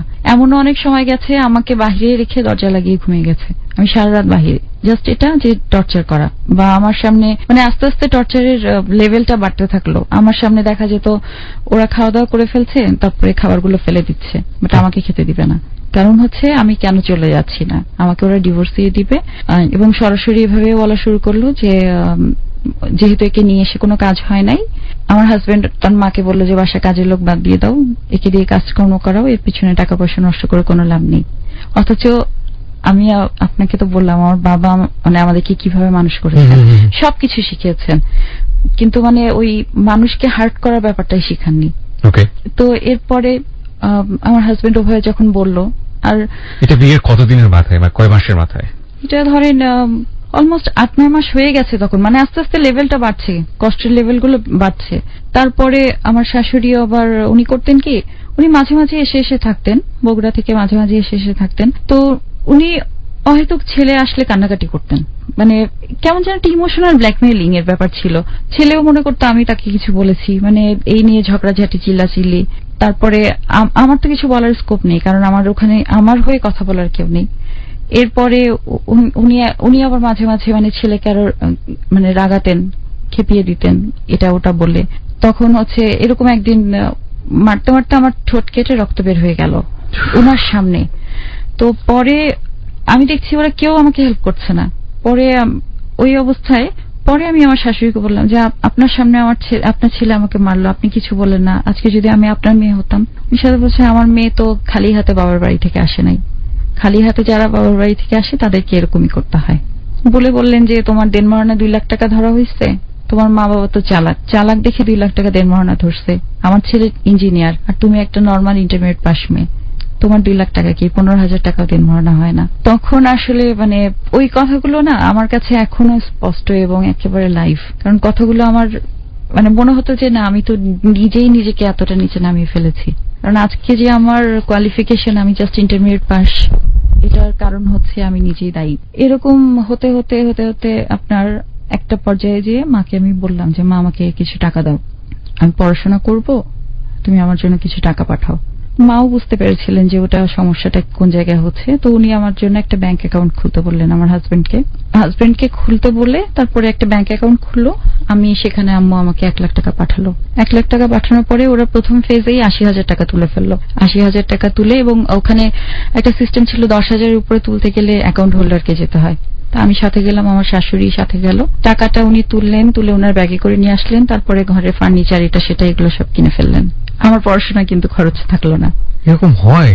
মানে আমার না এই প্রশ্নটা নিজের মন থেকেই চলে আসলো, যে কারণে করে ফেললাম। নিশ্চয়ই হচ্ছে ভয়াবহ কিছু হয়, কিন্তু আমার ব্যক্তিগত জায়গা থেকে মনে হচ্ছে আসলে কি এরকম হয়? মানে হাউ ইট ইজ পসিবল? এটা তো মানে হিন্দি সিরিয়াল কেউ মানে হার মানিয়ে ফেললো। বলুন তারপরে আপনার 20,000 টাকা থাকলো, সেটা দিয়ে আবার পরের ফেজে 8,000 টাকা 12,000 টাকা তুললো। তারপরের ফেজে 7,500 তুলে ফেললো, মানে শেষ। 500 টাকা রাখতে হয়। হ্যাঁ, 1 লাখ টাকা শেষ। অথচ আমার পড়াশোনা কিছুই হলো না। 3 মাস 4 মাসের আপনার টিউশন ফি বাদ পড়ে গেল, যা 200 টাকা করে মাসে, সেটাই দিতে পারছি না। এরপরে যেটা হলো যে একদিন ওরকম টিউশন ফি দিচ্ছে না দেখে আমি আমার হাজবেন্ডকে খুব কান্নাকাটি করে বললাম যে তুমি কেন দিচ্ছ না আমার টিউশন ফি? আমি আমার পড়ার নেশাটা ছাড়তে পারলাম না।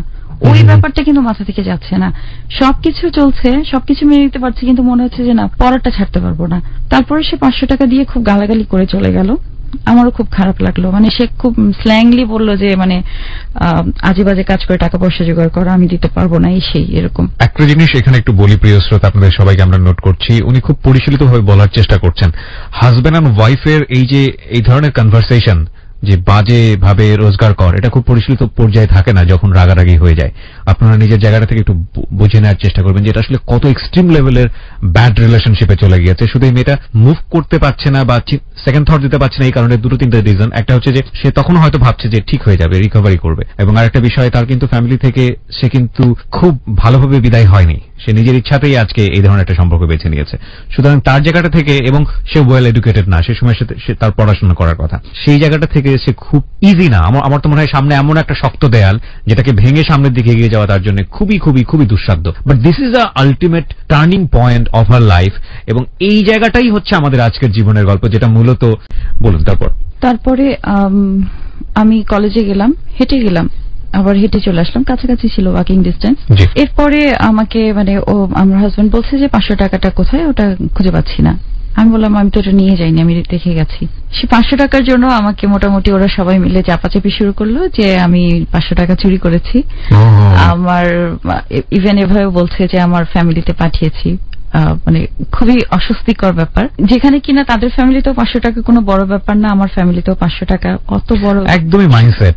এটা যেটা বুঝি যে আপনাকে খেদানোর জন্য, সহজ বাংলা এবং খুবই মানে নেকেড বাংলায় যদি বলি, যে খেদানোর জন্য আসলে এই ধরনের অ্যাক্টিভিটিস করে যাচ্ছে। এরপরে সে সবার সামনে, তার বোন, মা, সবার সামনে আমার বডিতে হাত দিয়ে চেক করলো। ওই সময়টাই আসলে হাজবেন্ড তখন আমি পুরোপুরি ভাবে, যেটা আমি কোনোদিন বলিনি সেটা তাকে বললাম যে আমার মা বাবাকে ফোন করতে, আমি চলে যাব, আমি আর তাদের সাথে থাকবো না। এবং খুব বোল্ডলি এবং শক্ত করে বললাম। ও আরেকটা কাজ করেছিলাম, সেদিন আমি আমার হাজবেন্ডকে চড় মেরেছিলাম সবার সামনে। You did very good job. আমার জায়গা থেকে বলাটা উচিত না, কারণ এই ধরনের কাজ অবশ্যই গ্রহণযোগ্য নয়, বাট স্টোরির যে ডেকোরাম সেখান থেকে অ্যাজ এ হিউম্যান বিং হিসেবে আমি না বলে পারলাম না, এবং এটার জন্য আমি মোটেও সরি নই। ওকে, আমি তো অনেক মার খেয়েছি তার হাতে, কিন্তু কোনোদিন আমার তাকে মারার সাহস হয়নি। বাট ওদিন কেন যেন আমি আর আমাকে কন্ট্রোল করতে পারিনি, আমি তাকে চড় মেরেছি, তার মায়ের সামনে মেরেছি। তো তারপরে তারা আমার মা বাবাকে ফোন দিল, আমার মাকে ফোন করে খুব রাগারাগি, মেয়ে এত বেয়াদব, আমার ছেলেকে মারে, এই সেই, তুমি আসো তোমার মেয়েকে নিয়ে যাও। তো যেহেতু তারা রিলেটিভ ছিল, আমার মাকে তুমি করে বলতো। আমার মা খুব নর্মালি এটাই বলে অ্যান্সার দিয়েছিল যে আমি তো মেয়ে ভদ্রই পাঠিয়েছিলাম, আমি জানি না ওখানে যে কিভাবে এত অভদ্র হয়ে গেল, এটাই অ্যান্সার ছিল। তারপরে আমাকে দিল। আমি আম্মুকে খালি একটা কথা বললাম যে আম্মু, আমি যদি এখানে আর বেশি দিন থাকি এরা আমাকে মেরে ফেলবে আমার মনে হচ্ছে, কারণ ওদের সেই ক্ষমতা ছিল আমাকে মেরে গুম করে দেওয়ার। আচ্ছা, ক্ষমতা ছিল মানে তার কি পলিটিক্যালি তারা খুব পাওয়ারফুল ছিল। ওকে, যেহেতু আপনার হাজবেন্ড পলিটিক্স করতো সে কারণে জিজ্ঞেস করলাম। এবং তাদের ফ্যামিলিতে বড় বড় পলিটিশিয়ান ছিল। আচ্ছা, তো যাই হোক, এরপরে আপনার মোট কথা তারা রিনাউন্ড, তাদের হাতে প্রশাসন, তাদের হাতে সবকিছু, তারা মোটামুটি কনফিডেন্ট সবকিছু নিয়ে যে আমি কিছুই করতে পারবো না বা আমার ফ্যামিলি কিছু করতে পারবে না। এরপরে আম্মু আমাকে বললো যে ঠিক আছে আমি আসবো, ডেট একটা ফিক্সড করে ওদেরকে বললো যে আমি এই ডেটে আসবো, এসে আমার মেয়েকে নিয়ে যাব এবং একটা কিছু সেটেল করতে হবে, কারণ আমি নিজেও বুঝছি যে হচ্ছে না। ততদিনে ধরেন 1.5 বছর হয়ে গেছে। কিন্তু আপনার মা ওই সময়টাতে এই ধরনের কোনো রিপ্লাই দেয়নি, তুমি ভুল সিদ্ধান্ত নিয়েছো সুতরাং তোমাকে সাপোর্ট করতে হবে, এটা আমাকে সেভারাল টাইমস বলেছে। বাট আপনি যখন বললেন যে মাকে যে আমাকে এরকম মেরে ফেলতে হবে, আমি কাকুতি মিনতি করে মাকে বলেছিলাম, কারণ আমার তখন মনে হচ্ছিল যে ওরা আসলে আমাকে মেরে ফেলবে, আমার ওই একটা ভয়। এন্ড দ্যাট টাইম আপনার মা এটা সামহাউ আপনাকে সাপোর্টটা দিল। ওকে, দেওয়ার পরে আম্মু স্পেসিফাইড দিন যেটা ফিক্স করা ছিল সেই দিনে আসার কথা। আমি যে তাকে চড় মেরেছিলাম সেটার বিনিময়ে তো আমি অনেক মারও খেলাম। বুঝতে পেরেছি, খুব স্বাভাবিক সেখানে সেই পরিস্থিতিতে। আমার তো তখন মুখে গায়ে অনেক দাগও হয়ে গেছে, এবং আমাকে অ্যাটাক গুলো না তারা সবসময় মুখে করতো, গালে আপনার একদম খামচির দাগ দিয়ে দিত। আমি জানি না, তারা আসলে এটাই হয়তো চাইতো না যে আমাকে যেহেতু ওয়ার্ড লাগে বা আমি খুব একটা ঝামেলা। কখন মনে হয় পুলিশের কাছে চলে যাই? সাহসটা হয়নি। একবার হয়েছিল, কিন্তু সেটাও ওরা সেটেল করে ফেলেছিল। একবার, যেহেতু পলিটিক্যালি সাউন্ড তারা, এবং যেহেতু বগুড়ার কথা আপনি বলছেন, তার সামহাউ তারা ম্যানেজ করে ফেলতে পারবে থানাকে। জি, ওকে, ওই ব্যাপারটা ছিল। তারপরে আম্মু আসলো ওদিন। তার আগে আমি মোটামুটি ব্যাগটা গুছিয়ে ফেলেছি। আমার অর্নামেন্টস তো আমার শাশুড়ির কাছে বগুড়াতে, তো ওগুলো তো নিইনি। আমি জাস্ট আমার যেগুলো বাসার থেকে কাপড় চোপড় ছিল আমার নিয়ে যেতে হবে, ওগুলো। কোন ধরনের বাদানুবাদ হলো কি আপনার মার সামনে? না, ওটা আসছি। তারপরে আমি জাস্ট আমার মতো করে প্যাকিং করে ফেললাম। তারপরে আসার পরে আমার মা খুব নর্মাল চুপচাপ বসে আছে। আমাকে দেখে উনি সিঁড়িতেই, আমি নিচে গেলাম, আমি 5 তলায় থাকতাম, আমি নিচে গেলাম কলার সার্কেল খুলতে। দেখে সে আমাকে বলছে যে তোমার ভাগ্যে এটাই ছিল, তুমি এটা ডিজার্ভ করো, দেখো তুমি তোমাকে কোথা থেকে কোথায় নিয়ে আসলা। তো বলে সে তার চোখে পানি আসলো, সে চোখের পানিটা মুছে উপরে উঠে গেল। সে আমাকে ধরে যে হাওয়া করে কাঁদা বা কিছু ওরকম কিছু না। আমিও চুপচাপ তার সাথে উঠলাম। ওঠার পরে আমার হাজবেন্ড তখন অফিসে, আমার শাশুড়ি বাসায়, আর আমার ননদ তখন পোলাও কোরমা রান্না করছেন। আমার মা আসবেন, ভীষণ সেলিব্রেশনের একটা ব্যাপার আর কি এরকম। অথচ কিন্তু আমাকে তারা থ্রেট দিয়ে দিয়েছে যে আমার মাকে অপমান করে বের করে দিবে, এই সেই অনেক কিছু করবে। সিনারিওটা ডিফারেন্ট দেখছেন আপনি। ওকে, তারপরে ওনারা আমার নামে অনেক কমপ্লেন করলেন যে আমি এভাবে কি করে করতে পারি। তা আমার মা আমাকে বললেন তুমি ভুল করেছো, তুমি তোমার শাশুড়ি পা ধরে মাপ চাও, তোমার ভুল হয়েছে। তো আমি মাপ চাইলাম। মাপ চাওয়ার পরে আম্মু তারপরে বললো যে এরকম ওর শরীর অনেক খারাপ। ততদিনে কিন্তু আমার ওয়েট আপনার 43-44 কিলোতে চলে এসছে, ডাউন হয়েছে। হ্যাঁ, তো আম্মু বললো যে ওর শরীরটা যথেষ্ট খারাপ, আমি কিছুদিনের জন্য বাসায় নিয়ে যাই, আবার দিয়ে যাবো। রাতে আম্মুর সাথে আমাকে ঘুমাতেও দিল না। আমার হাজবেন্ড এর মাঝে অফিস থেকে চলে আসলো হঠাৎ করে। চলে আসার পরে সে খুব স্বাভাবিক আম্মুকে 5-6 সালাম টালাম করলো, আমাকে ঘরে নিয়ে যেয়ে আমাকে বলছে যে দেখো যা হয়ে গেছে, তুমি কিছু মনে করো না, এসে আমরা আবার নতুন করে শুরু করি, তুমি আমাকে ছেড়ে চলে যেও না। তো আমি আবার কনভিন্স হয়ে গেলাম। It happen in life. প্রিয় শ্রোতা, আপনার কাছে মনে হতে পারে রাজিয়া অনেক বড় বোকামি করলো, বাট রিয়েল লাইফে আমরা যে কথাটা সবসময় বারবার বলি, life is more than drama. আমার কেন যদি মনে হচ্ছিল সে কনভিন্স হয়ে যাবে, বাট কনভিন্স হওয়ার মতোই একটা মোমেন্ট। কিন্তু এটা আসলেই শেষ পর্যন্ত হয় না। আমরা একটু সামনের দিকে আগাই। তারপরে যেটা হলো, রাতে আমি আমার হাজবেন্ড এক রুমে থাকলাম।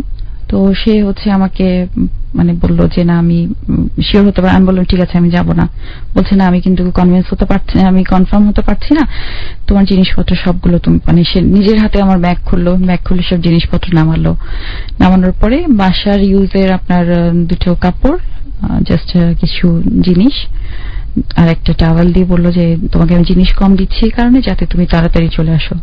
পরের দিন সকালবেলা সে যখন অফিসে যাবে, আমি আর একটু দেরিতে বেরোবো, তো অফিসে যাবে। সে যাওয়ার আগে আমার গলায় একটা চেন ছিল, হাতে এঙ্গেজমেন্টের রিংটা ছিল, আর একটা রিংও ছিল, দুটো রিং ছিল। আমাকে বলছে তুমি একা একা যাবে? তখন আমি আসবো বগুড়াতে, বেসিক্যালি বগুড়ায় আসবো, কারণ আমার নানির তখন চোখের অপারেশন হবে। এই যে ঘটনাগুলো ঘটছে ঢাকাতে ঘটছে।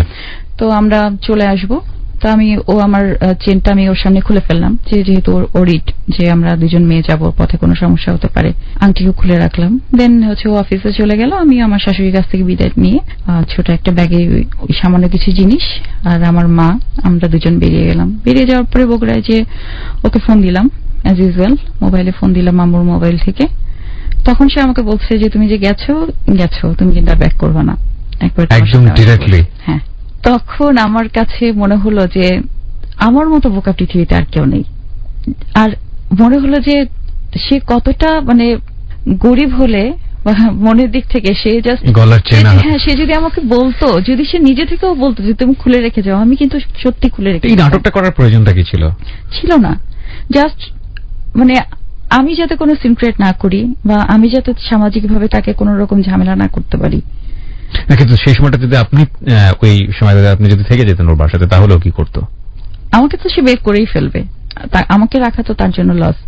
কারণ আমি মানে একটা জায়গায় আমার খুব মানে কেমন জানি মনে হচ্ছে, লাইক একটা যেটা হচ্ছে আপনাকে বাসা থেকে বের করবেই। তো এই সময়টা যদি যে আপনার সঙ্গে খুব ভালো ব্যবহার করে, আপনি তো যেহেতু স্ট্যান্ডটা চেঞ্জ করে ফেললেন মনের দিক থেকে, তো আপনি যখন যদি সিদ্ধান্ত নিতেন যে আপনি থেকে যাবেন, মাকে একা একা বিদায় করে দেবেন, না সেটা তো সে করে নাই। কারণ সে তো নিজেই আমার কাপড় চোপড় গুছিয়ে দিল যে তুমি 2-3 দিনের জন্য ঘুরে আসো। ও ফাইন, ওকে। তারপরে তখন আমি একেবারে মানসিকভাবে মানে প্রিপারেশন নিয়ে ফেললাম যে না আমি ডিভোর্স দিব তাকে। মানে সে মাকে বললেন, মোমেন্টটা বললেন যে মাকে এই কথা বলেছে? হ্যাঁ, মাকে বললাম এবং বললাম যে এরকম ব্যাপার, আমি ডিভোর্স দিয়ে দিতে চাই। কারণ আমার কাছে বিয়ের কত বছর পর সিদ্ধান্ত নিলেন? 1 বছর 8 মাস। ওকে। তখন মা খালি বললেন যে তুমি ফিরলা কিন্তু অনেক দেরি করে ফিরলা, এবং এই লসটা তোমার কভার করতে আসলেও পারবা কিনা তুমি দেখো। 2 বছরে আপনার তখন এডুকেশন বলতে আপনার খুলনা বিশ্ববিদ্যালয়ে চলে গেছে, ডিগ্রিতে ভর্তি হয়েছিলেন, ওটাও নড়বড়ে অবস্থা। ওটাও নড়বড়ে, ওখানে তো যাই নাই, শুধু জাস্ট সার্টিফিকেট গুলো জমা। ভর্তির সময় but you are taking very rough decision for your life, very very rough decision.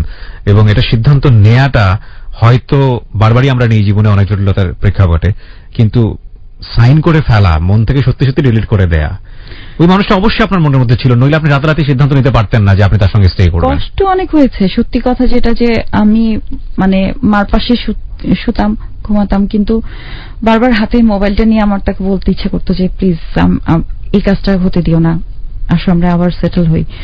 মানে এটা আসলে এত ইজি ছিল না। তারপরে যেটা হলো যে ফ্যামিলিগতভাবে একটা কম্প্রোমাইজে আপনার ডিভোর্সের কথাটা আসলো যে হ্যাঁ ম্যাজিস্ট্রেটের সামনে জাস্ট সিগনেচার করে ডিভোর্স হবে, কম্প্রোমাইজ ডিভোর্স হবে। আর সেই পীর সাহেব উনি আমার নানাকে ডাকলেন, ডেকে উনি বললেন যে এরকম আমরা পুরো দেনমোহরের টাকা দিব না, জাস্ট 1 লাখ টাকা তাকে দেওয়া হবে।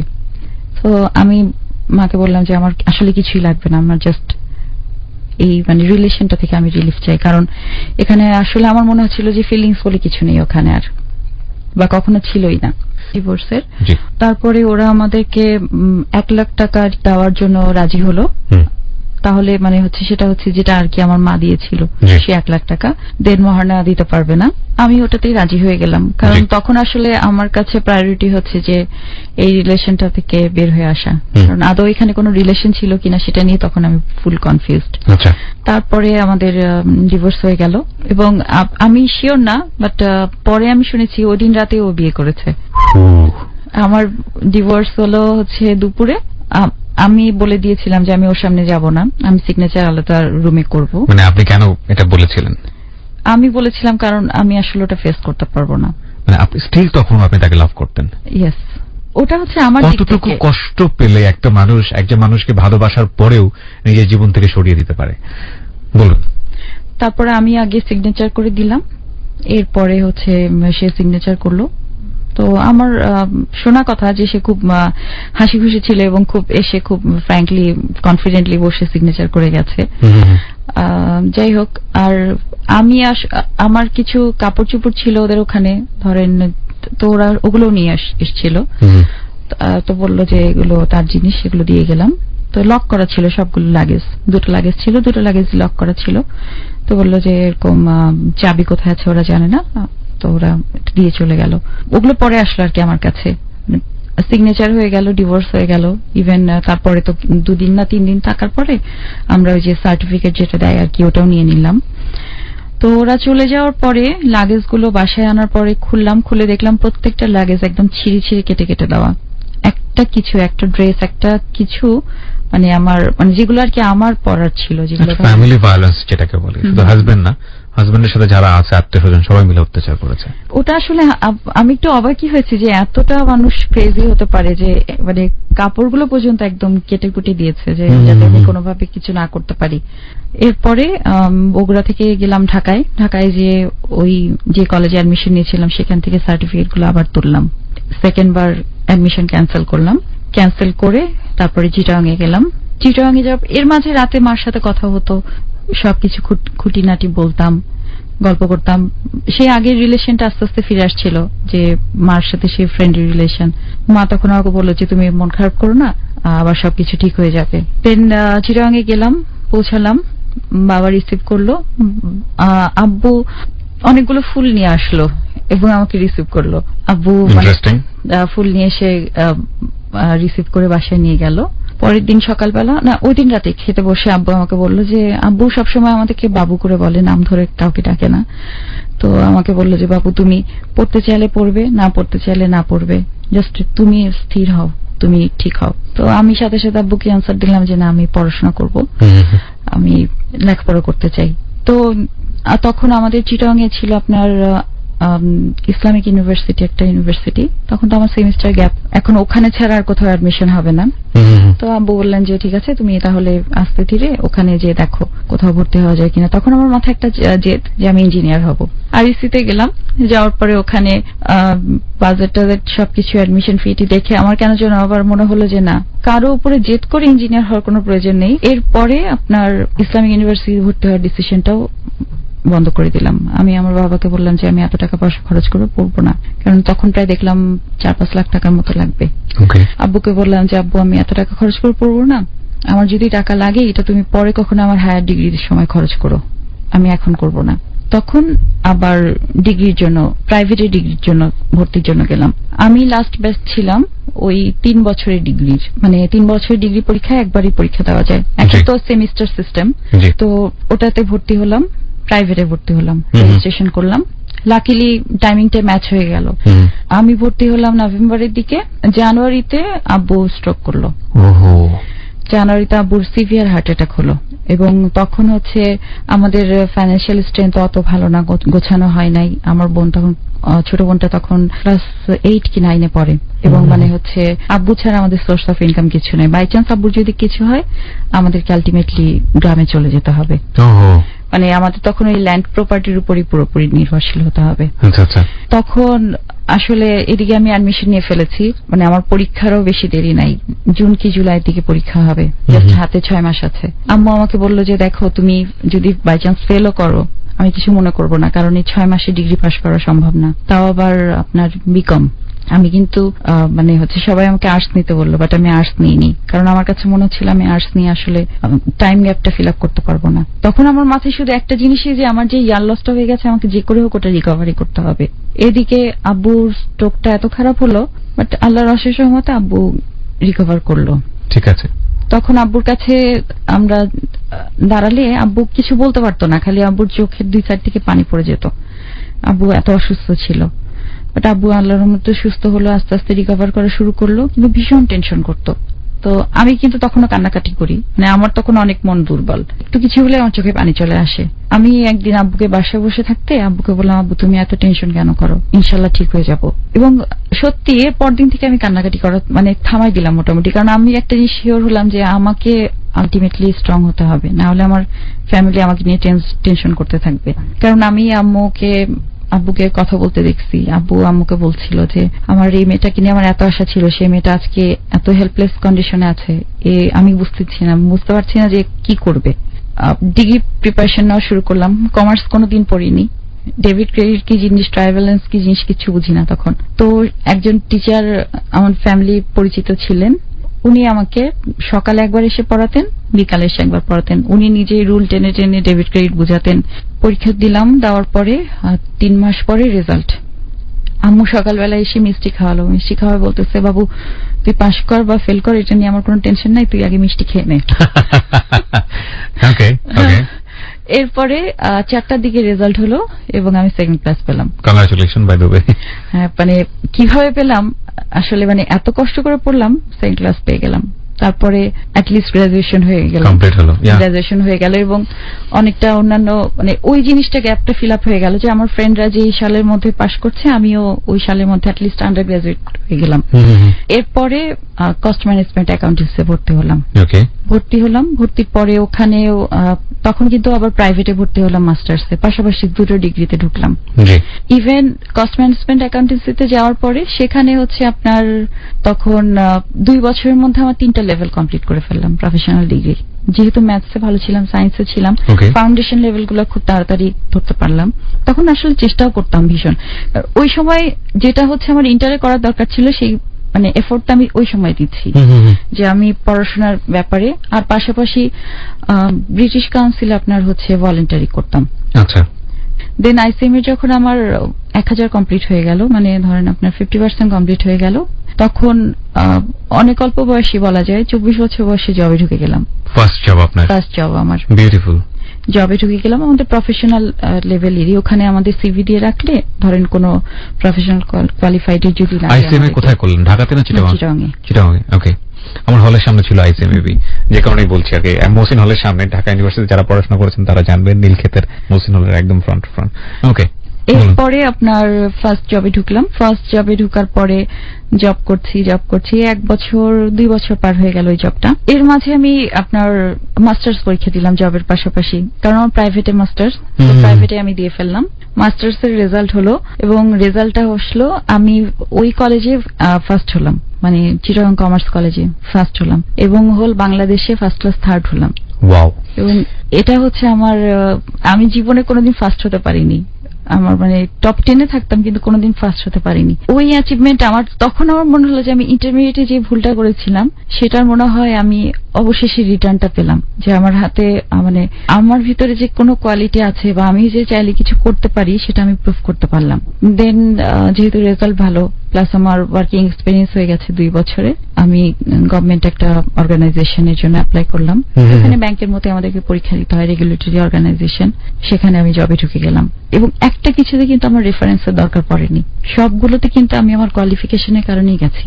বিউটিফুল। আব্বু কখনোই মানে আমাদেরকে রেফার করতে চাইতেন না। শুরু থেকে আমি আমার পড়াশোনার খরচ বা সবকিছু আমার টিউশন ফি দিয়ে আমি করছি, সেভ করছি। আর পাশাপাশি আমি আপনার এটা ওটা কিন্তু শিখছি, মানে আমার পার্লারিং এর কাজ শেখা, কুকিং এর কাজ শেখা, কনফেকশনারি শেখা, মানে আমার কিন্তু শেখার ব্যাপারগুলোতে সবসময় উৎসাহ বেশি। আবার হঠাৎ করে কাজ একটা শুরু করলাম, হ্যান্ডিক্রাফটস এর বিজনেস শুরু করলাম। ওই আপনার কুষ্টিয়া থেকে করে নিয়ে এসে চিটাগাং এ আপনার হচ্ছে সেল করা, ওটা পাশাপাশি করতে থাকলাম। মানে আমি ইনভলভ হচ্ছিলাম সবকিছুর মধ্যেই ধীরে ধীরে। এর ছাড়া ধরেন আপনার তখন থেকে একটা ব্যাপার কাজ করতো যে যেহেতু আমি অনেক স্ট্রাগল করেছি, আমার কাছে মনে হতো যে আমি না হয় আমার ফ্যামিলি সাপোর্টের জন্য চলে আসতে পেরেছি বা আমার ইচ্ছার জন্য, অনেকে এরকম পারে না। তো সোশ্যাল ওয়ার্কিং এর একটা চিন্তা মাথার মধ্যে তখন ঢুকলো যে কিছু একটা করব।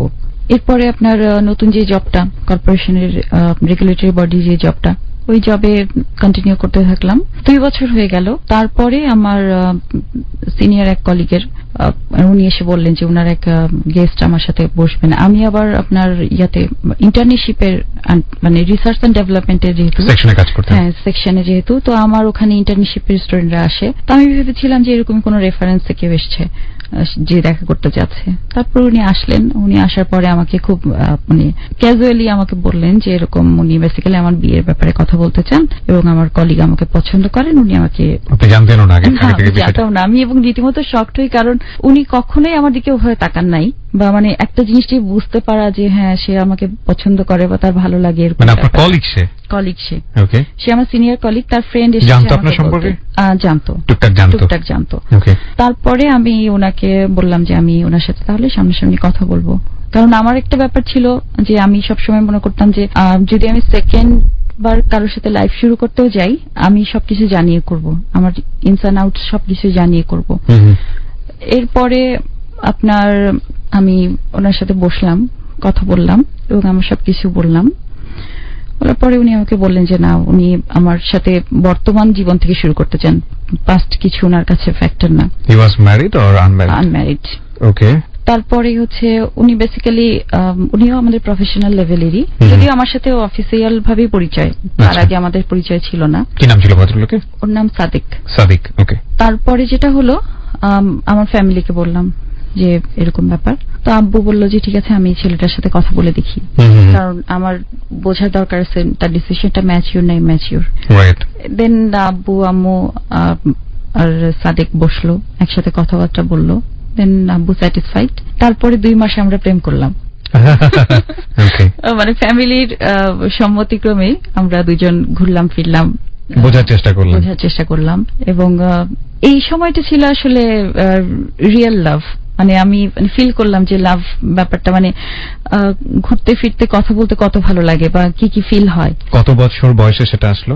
এটা আসলো 28-এ। সো 28-এ গিয়ে আপনি বুঝতে পারলেন real love. 16 is not a perfect age to understand what is love. এটা তো প্রুভ হলো অন্তত, মানে একজন তো সার্বজনীন না অফকোর্স, বাট তার জন্য এটা। ওকে, যাই হোক। তারপরে আমাদের আগের দিন আব্বু আমাকে মানে বললেন যে তুমি তো কালকে থেকে ম্যারিড হয়ে যাবে, সো আজকের দিনটা তুমি আর সাদেক বাহিরে নাস্তা করো, বাহিরে ঘুরো, মজা করো। বাহ, বিউটিফুল। তার ফ্যামিলির সঙ্গে কি যোগাযোগ করা? হ্যাঁ, আমি তাকে বলেছিলাম এই ব্যাপারটা, তো সে বলল যে তার মাকে সে বলেছে, তার বাবা বেঁচে ছিল না, তো মাকে সে বলেছে, আর তার ফ্যামিলির অন্য কাউকে সে মনে করছে না বলার, কারণ তার একটা বোন একটা ভাই, তার মা জানে ব্যাপারটা এবং উনি অ্যাকসেপ্ট করে নিয়েছেন। তারপরে অফিসিয়ালি আমাদের ধরেন আমরা শিওর হলাম যে আমরা অফিসিয়ালি বিয়ে করতে পারবো কিনা, কারণ কিছু ডেকোরাম থাকে, ওটাও কনফার্ম হলাম যে না এদিকেও কোনো সমস্যা নেই।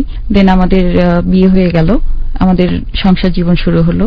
এবং ওখানে যাওয়ার পরে আমি একটা জিনিস দেখলাম যে আমার শাশুড়ি, উনি ব্যাপারটাই খুব স্বাভাবিকভাবে নিলেন, মানে এটা নিয়ে ওনার মাঝে কোনো রকম হেজিটেশন নাই।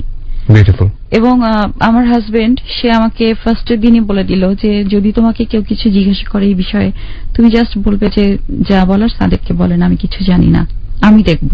এবং অনেস্টলি স্পিকিং সবাই কিন্তু জানে ব্যাপারটা, কিন্তু কেউ আমার সামনে কখনো আজ পর্যন্ত, মানে ধরেন আমার কনজুগাল লাইফের এখন 5 বছর চলছে, কিন্তু কারো মাঝে এই ব্যাপারটা নেই যে এটা নিয়ে আমাকে কষ্ট দিয়ে কথা বলবে বা কিউরিসিটি নিয়ে কিছু জিজ্ঞাসা করবে, এরকম ব্যাপারটা নেই তাদের কাছে। এটা ঠিক আমি যেরকম আমার লাইফে একটা অ্যাক্সিডেন্ট মনে করি, তারাও এটা অ্যাক্সিডেন্ট মনে করে এবং আমাকে তারা উল্টা সম্মান দেয়। আমার হাজবেন্ডকে আমি যখন বিয়ের পর একবার জিজ্ঞেস করেছিলাম যে তুমি আমাকে কেন বিয়ে করলে, মানে এই কোশ্চেনটা আমার খুব মাথায় কাজ করতো যে আমাকে কেন বিয়ে করলো এত কিছু রেখে।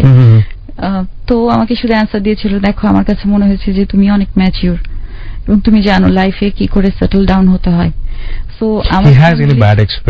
ওর একটা ব্যাপার আছে, ও ভীষণ বই পড়ে খুব। আমি আমার হাজবেন্ডের একটা ব্যাপার দেখেছি, ও রিচ মাইন্ডেড, ব্যাড এক্সপিরিয়েন্স নেই। ইনফ্যাক্ট ও আসলে আমি জানি না, আমিও কখনো জিজ্ঞাসা করিনি এরকম ব্যাপার, বাট আমার কাছে কখনো মনে হয়নি ওরকম ব্যাপার।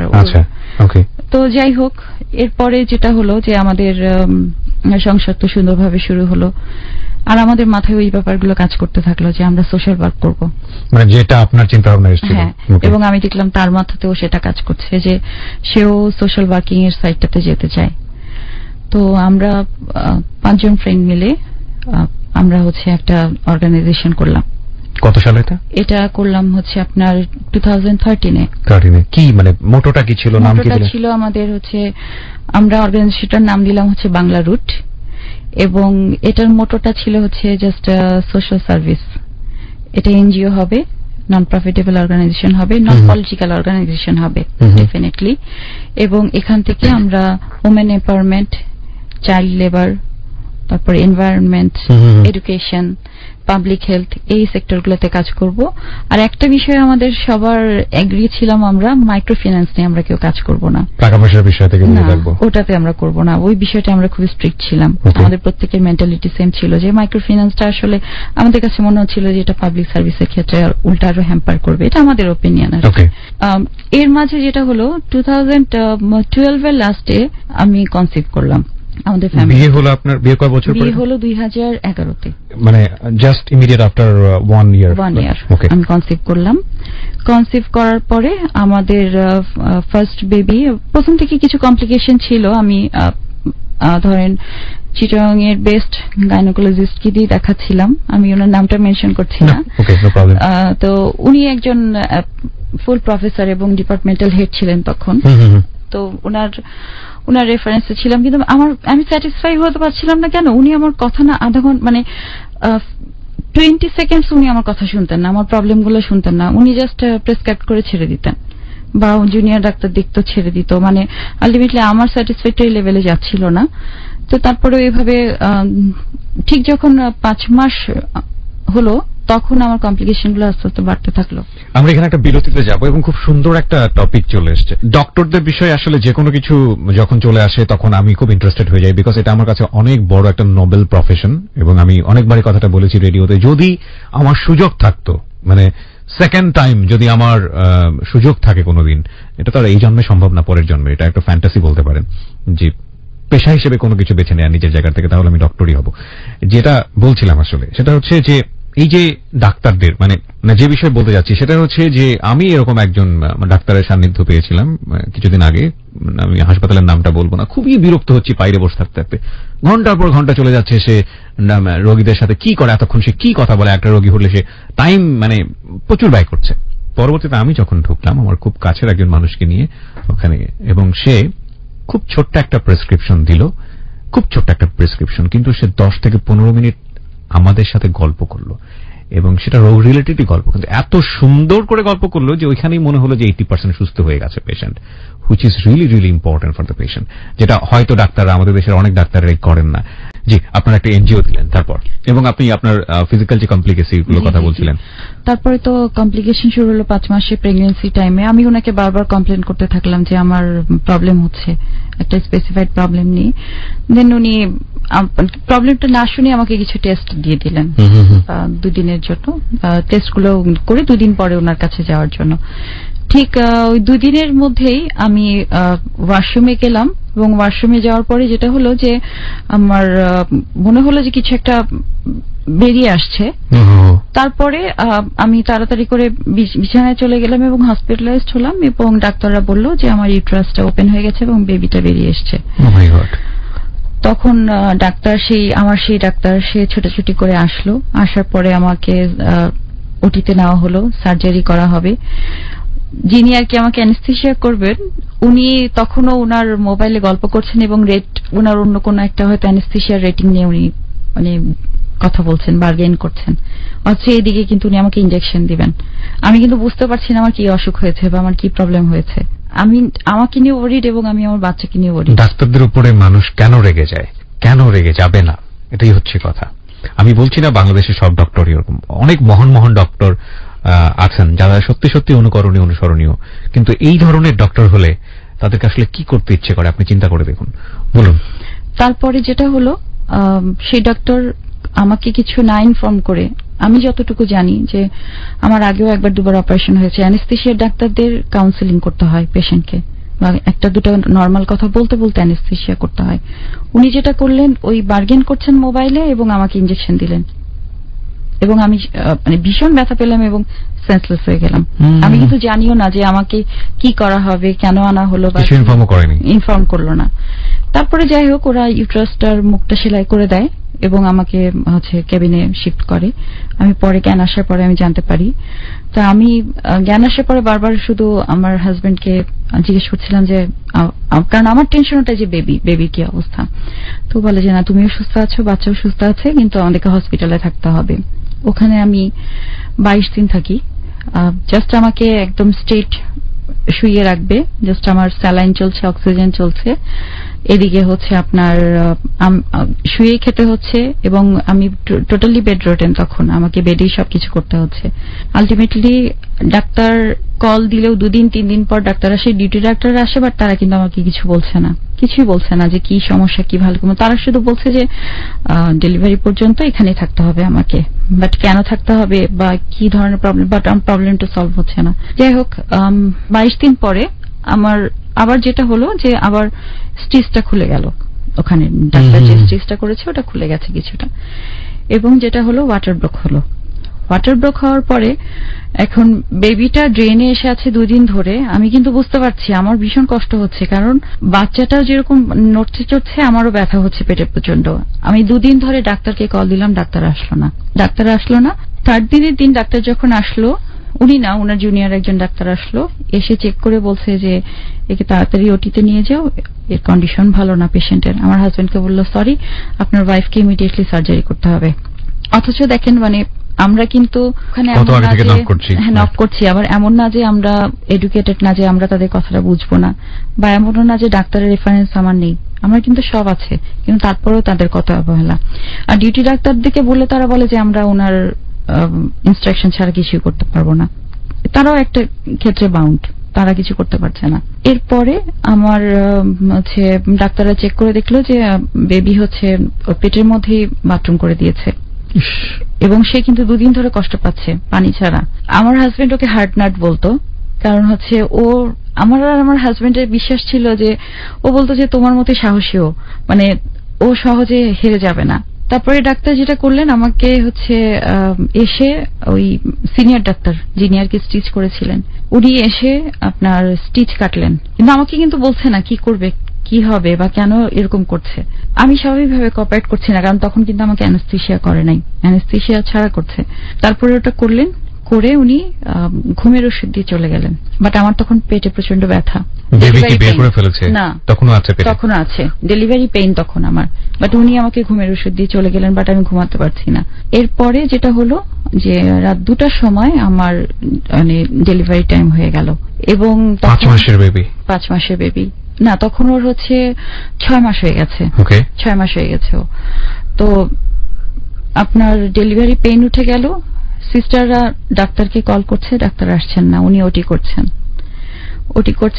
এদিকে আমার বেবি হচ্ছে প্রিম্যাচিওর, ওর হচ্ছে পুরো বডিটা বের হয়ে গেছে। ওকে জাস্ট করলো কি, ডিউটি ডাক্তার আসলো, ডিউটি ডাক্তার এসে আপনার হচ্ছে ট্রেতে রাখলো।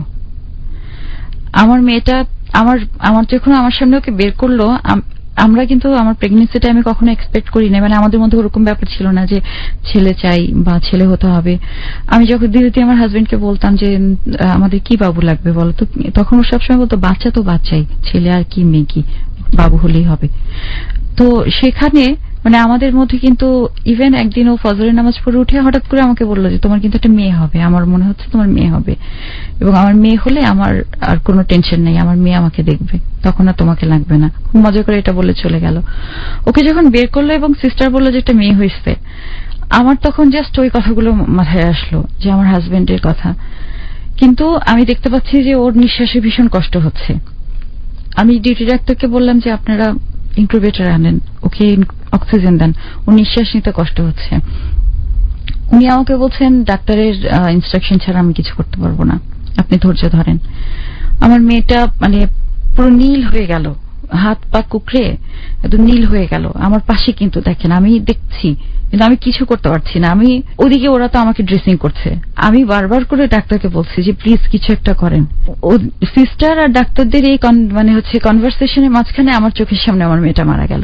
অথচ সেই ডাক্তার তখনও কিন্তু ওটিতে, জাস্ট উনার একটা ইনস্ট্রাকশন, উনি যদি নাও আসতে পারেন, উনি তো জানেন যে এটা কি টাইপের পেশেন্ট, এই পেশেন্টের পরবর্তীতে কোন দিকে এই ডিজিজটা টার্ন নেবে। পরে আমি ইন্টারনেটে পড়ে দেখেছি আমার এই ডিজিজটা বা ডিজিজের সিমটম গুলো, তখন আমি দেখলাম যে এটা প্রেগন্যান্সির প্রথম থেকেই বোঝা যায় কিছু সিমটম আছে, জাস্ট শুধু ডাক্তার একটু মনোযোগ দিয়ে দেখা যে পেশেন্টটার এরকম সমস্যা হচ্ছে, কি কারণে হচ্ছে বা কেন হচ্ছে, বা এটার সিমটমটা কি কি, তার সাথে কি এটা ম্যাচ করছে কিনা, কারণ সবার তো নর্মাল প্রেগন্যান্সি হবে না।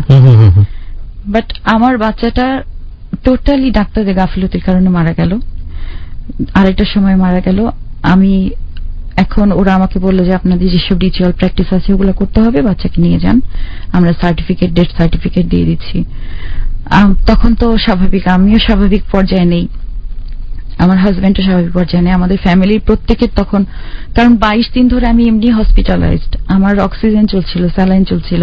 একটা পর্যায়ে আমি কিন্তু কনফিউজ ছিলাম, বা আমার মনে হচ্ছিল যে আমি হয়তো মারা যাব, কারণ ওই পর্যায়ে থাকলে প্রত্যেকের ওই ফিলটা হবে।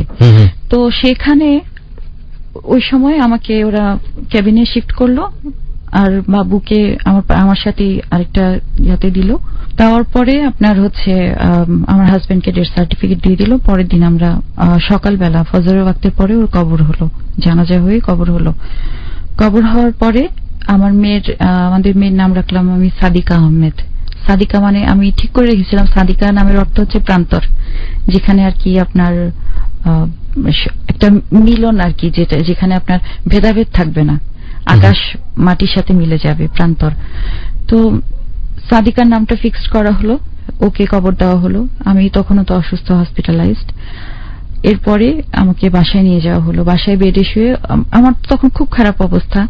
যাই হোক, আমি এরপরে ওর ফাইলগুলো বের করলাম, ওর ডেথ সার্টিফিকেটটা যখন খুললাম তখন দেখলাম ওখানে মেনশন করা আছে যে আমি একটা ডেড বেবি বার্থ দিয়েছি। হসপিটালের ট্রিটমেন্ট সামারি থাকে একটা, সেই সামারিতে মেনশন করা আছে যে 2:30 আমি এই পেশেন্ট সার্ভিক্যাল ইনকমপ্লিটেন্সির প্রবলেমের কারণে একটা ডেড বেবি বার্থ দিয়েছে।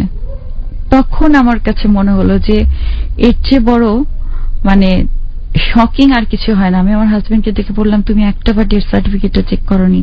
তো বলছে না, আমি তো করিনি। দেখো কত বড় একটা মিথ্যা কথা লিখে দিয়েছে ওরা। তো তখন আমি আমার হাজবেন্ডকে খালি বললাম যে আমরা শিক্ষিত এবং আমরা ভালো জায়গায় জব করি বা ভালো একটা পরিবেশে থাকি, আমাদের সাথে যদি এরকম হয় তাহলে যারা গ্রাম থেকে আসে, মাঝে মাঝে আমরা যখন টেলিভিশন রিপোর্ট গুলো দেখি এরকম হাউকাউ চিল্লাচিল্লি করছে, মানে এবং হাসপাতালের লবিতে বসে ভাঙাচুরা চলছে, কেন হয় এখন তো বুঝতে পারছেন। তারপরে যেটাই হোক, আমাদের ওই যে সোশ্যাল ওয়ার্কিং এর যে মেন্টালিটিটা ছিল, আমরা ওখান থেকে আবার শুরু করলাম যে না, তাহলে আমাদেরকে পাবলিক অ্যাওয়ারনেসের জন্য কাজ করতে হবে, বাচ্চাদের জন্য কাজ করতে হবে, কারণ এরকম করে তো প্রতিদিন কত বাচ্চা মারা যাচ্ছে যেগুলো আমরা জানতে পারছি না, বা পেশেন্ট অ্যাওয়ারনেসটাও আমরা জানতে পারছি না। এর মাঝে যেটা হয়েছে, আমার মা ক্যান্সার ধরা পড়েছে। তো আমরা হচ্ছে বাংলাদেশে প্রথম ট্রিটমেন্টটা করি ওনার ব্রেস্ট ক্যান্সারের। তো ব্রেস্ট ক্যান্সার অ্যাওয়ারনেসেরও আমরা কিছু মানে স্টেপ নিই তখন আমাদের এনজিওর মাধ্যমে, যে ব্রেস্ট ক্যান্সারটা কেন হয় বা কিভাবে হয়, সিমটমগুলো কি কি ধরা পড়ে। তারপরে বাংলাদেশে 2 বছর ট্রিটমেন্টের ফাঁকে ফাঁকে ওনার কিছু কমপ্লিকেশন হচ্ছিল, সেই কমপ্লিকেশনগুলো আমরা বলার পর ডাক্তাররা ধরতে পারছিল না। এরপরে আমি কলকাতায় একবার ওনাকে নিয়ে গেলাম। কলকাতায় যেয়ে ধরা পড়লো যে ওনার আরেকটা ক্যান্সার হয়েছে এবং ওটা পুরো বডিতে স্প্রেড হয়ে গেছে, অ্যাডভান্স স্টেজ। এবং বাংলাদেশের ডাক্তাররা 2 বছর কিন্তু বলেছে কিছু না কিছু না, ওনাকে কিন্তু রেগুলার চেক আপ করা হয়েছে। তারপরে আম্মু আমাকে বললো যে বাবু আমি আর বাঁচবো না, আমি এটা বুঝে গেছি, তুমি আর চেষ্টা করো না। আমি বলছি না, আমি শেষ চেষ্টাটা করতে চাই। আম্মুকে আমি নিয়ে গেলাম সিএমসিতে, ভ্যালোরে নিয়ে যাওয়ার পরে ওখানে 2 মাস রাখলাম।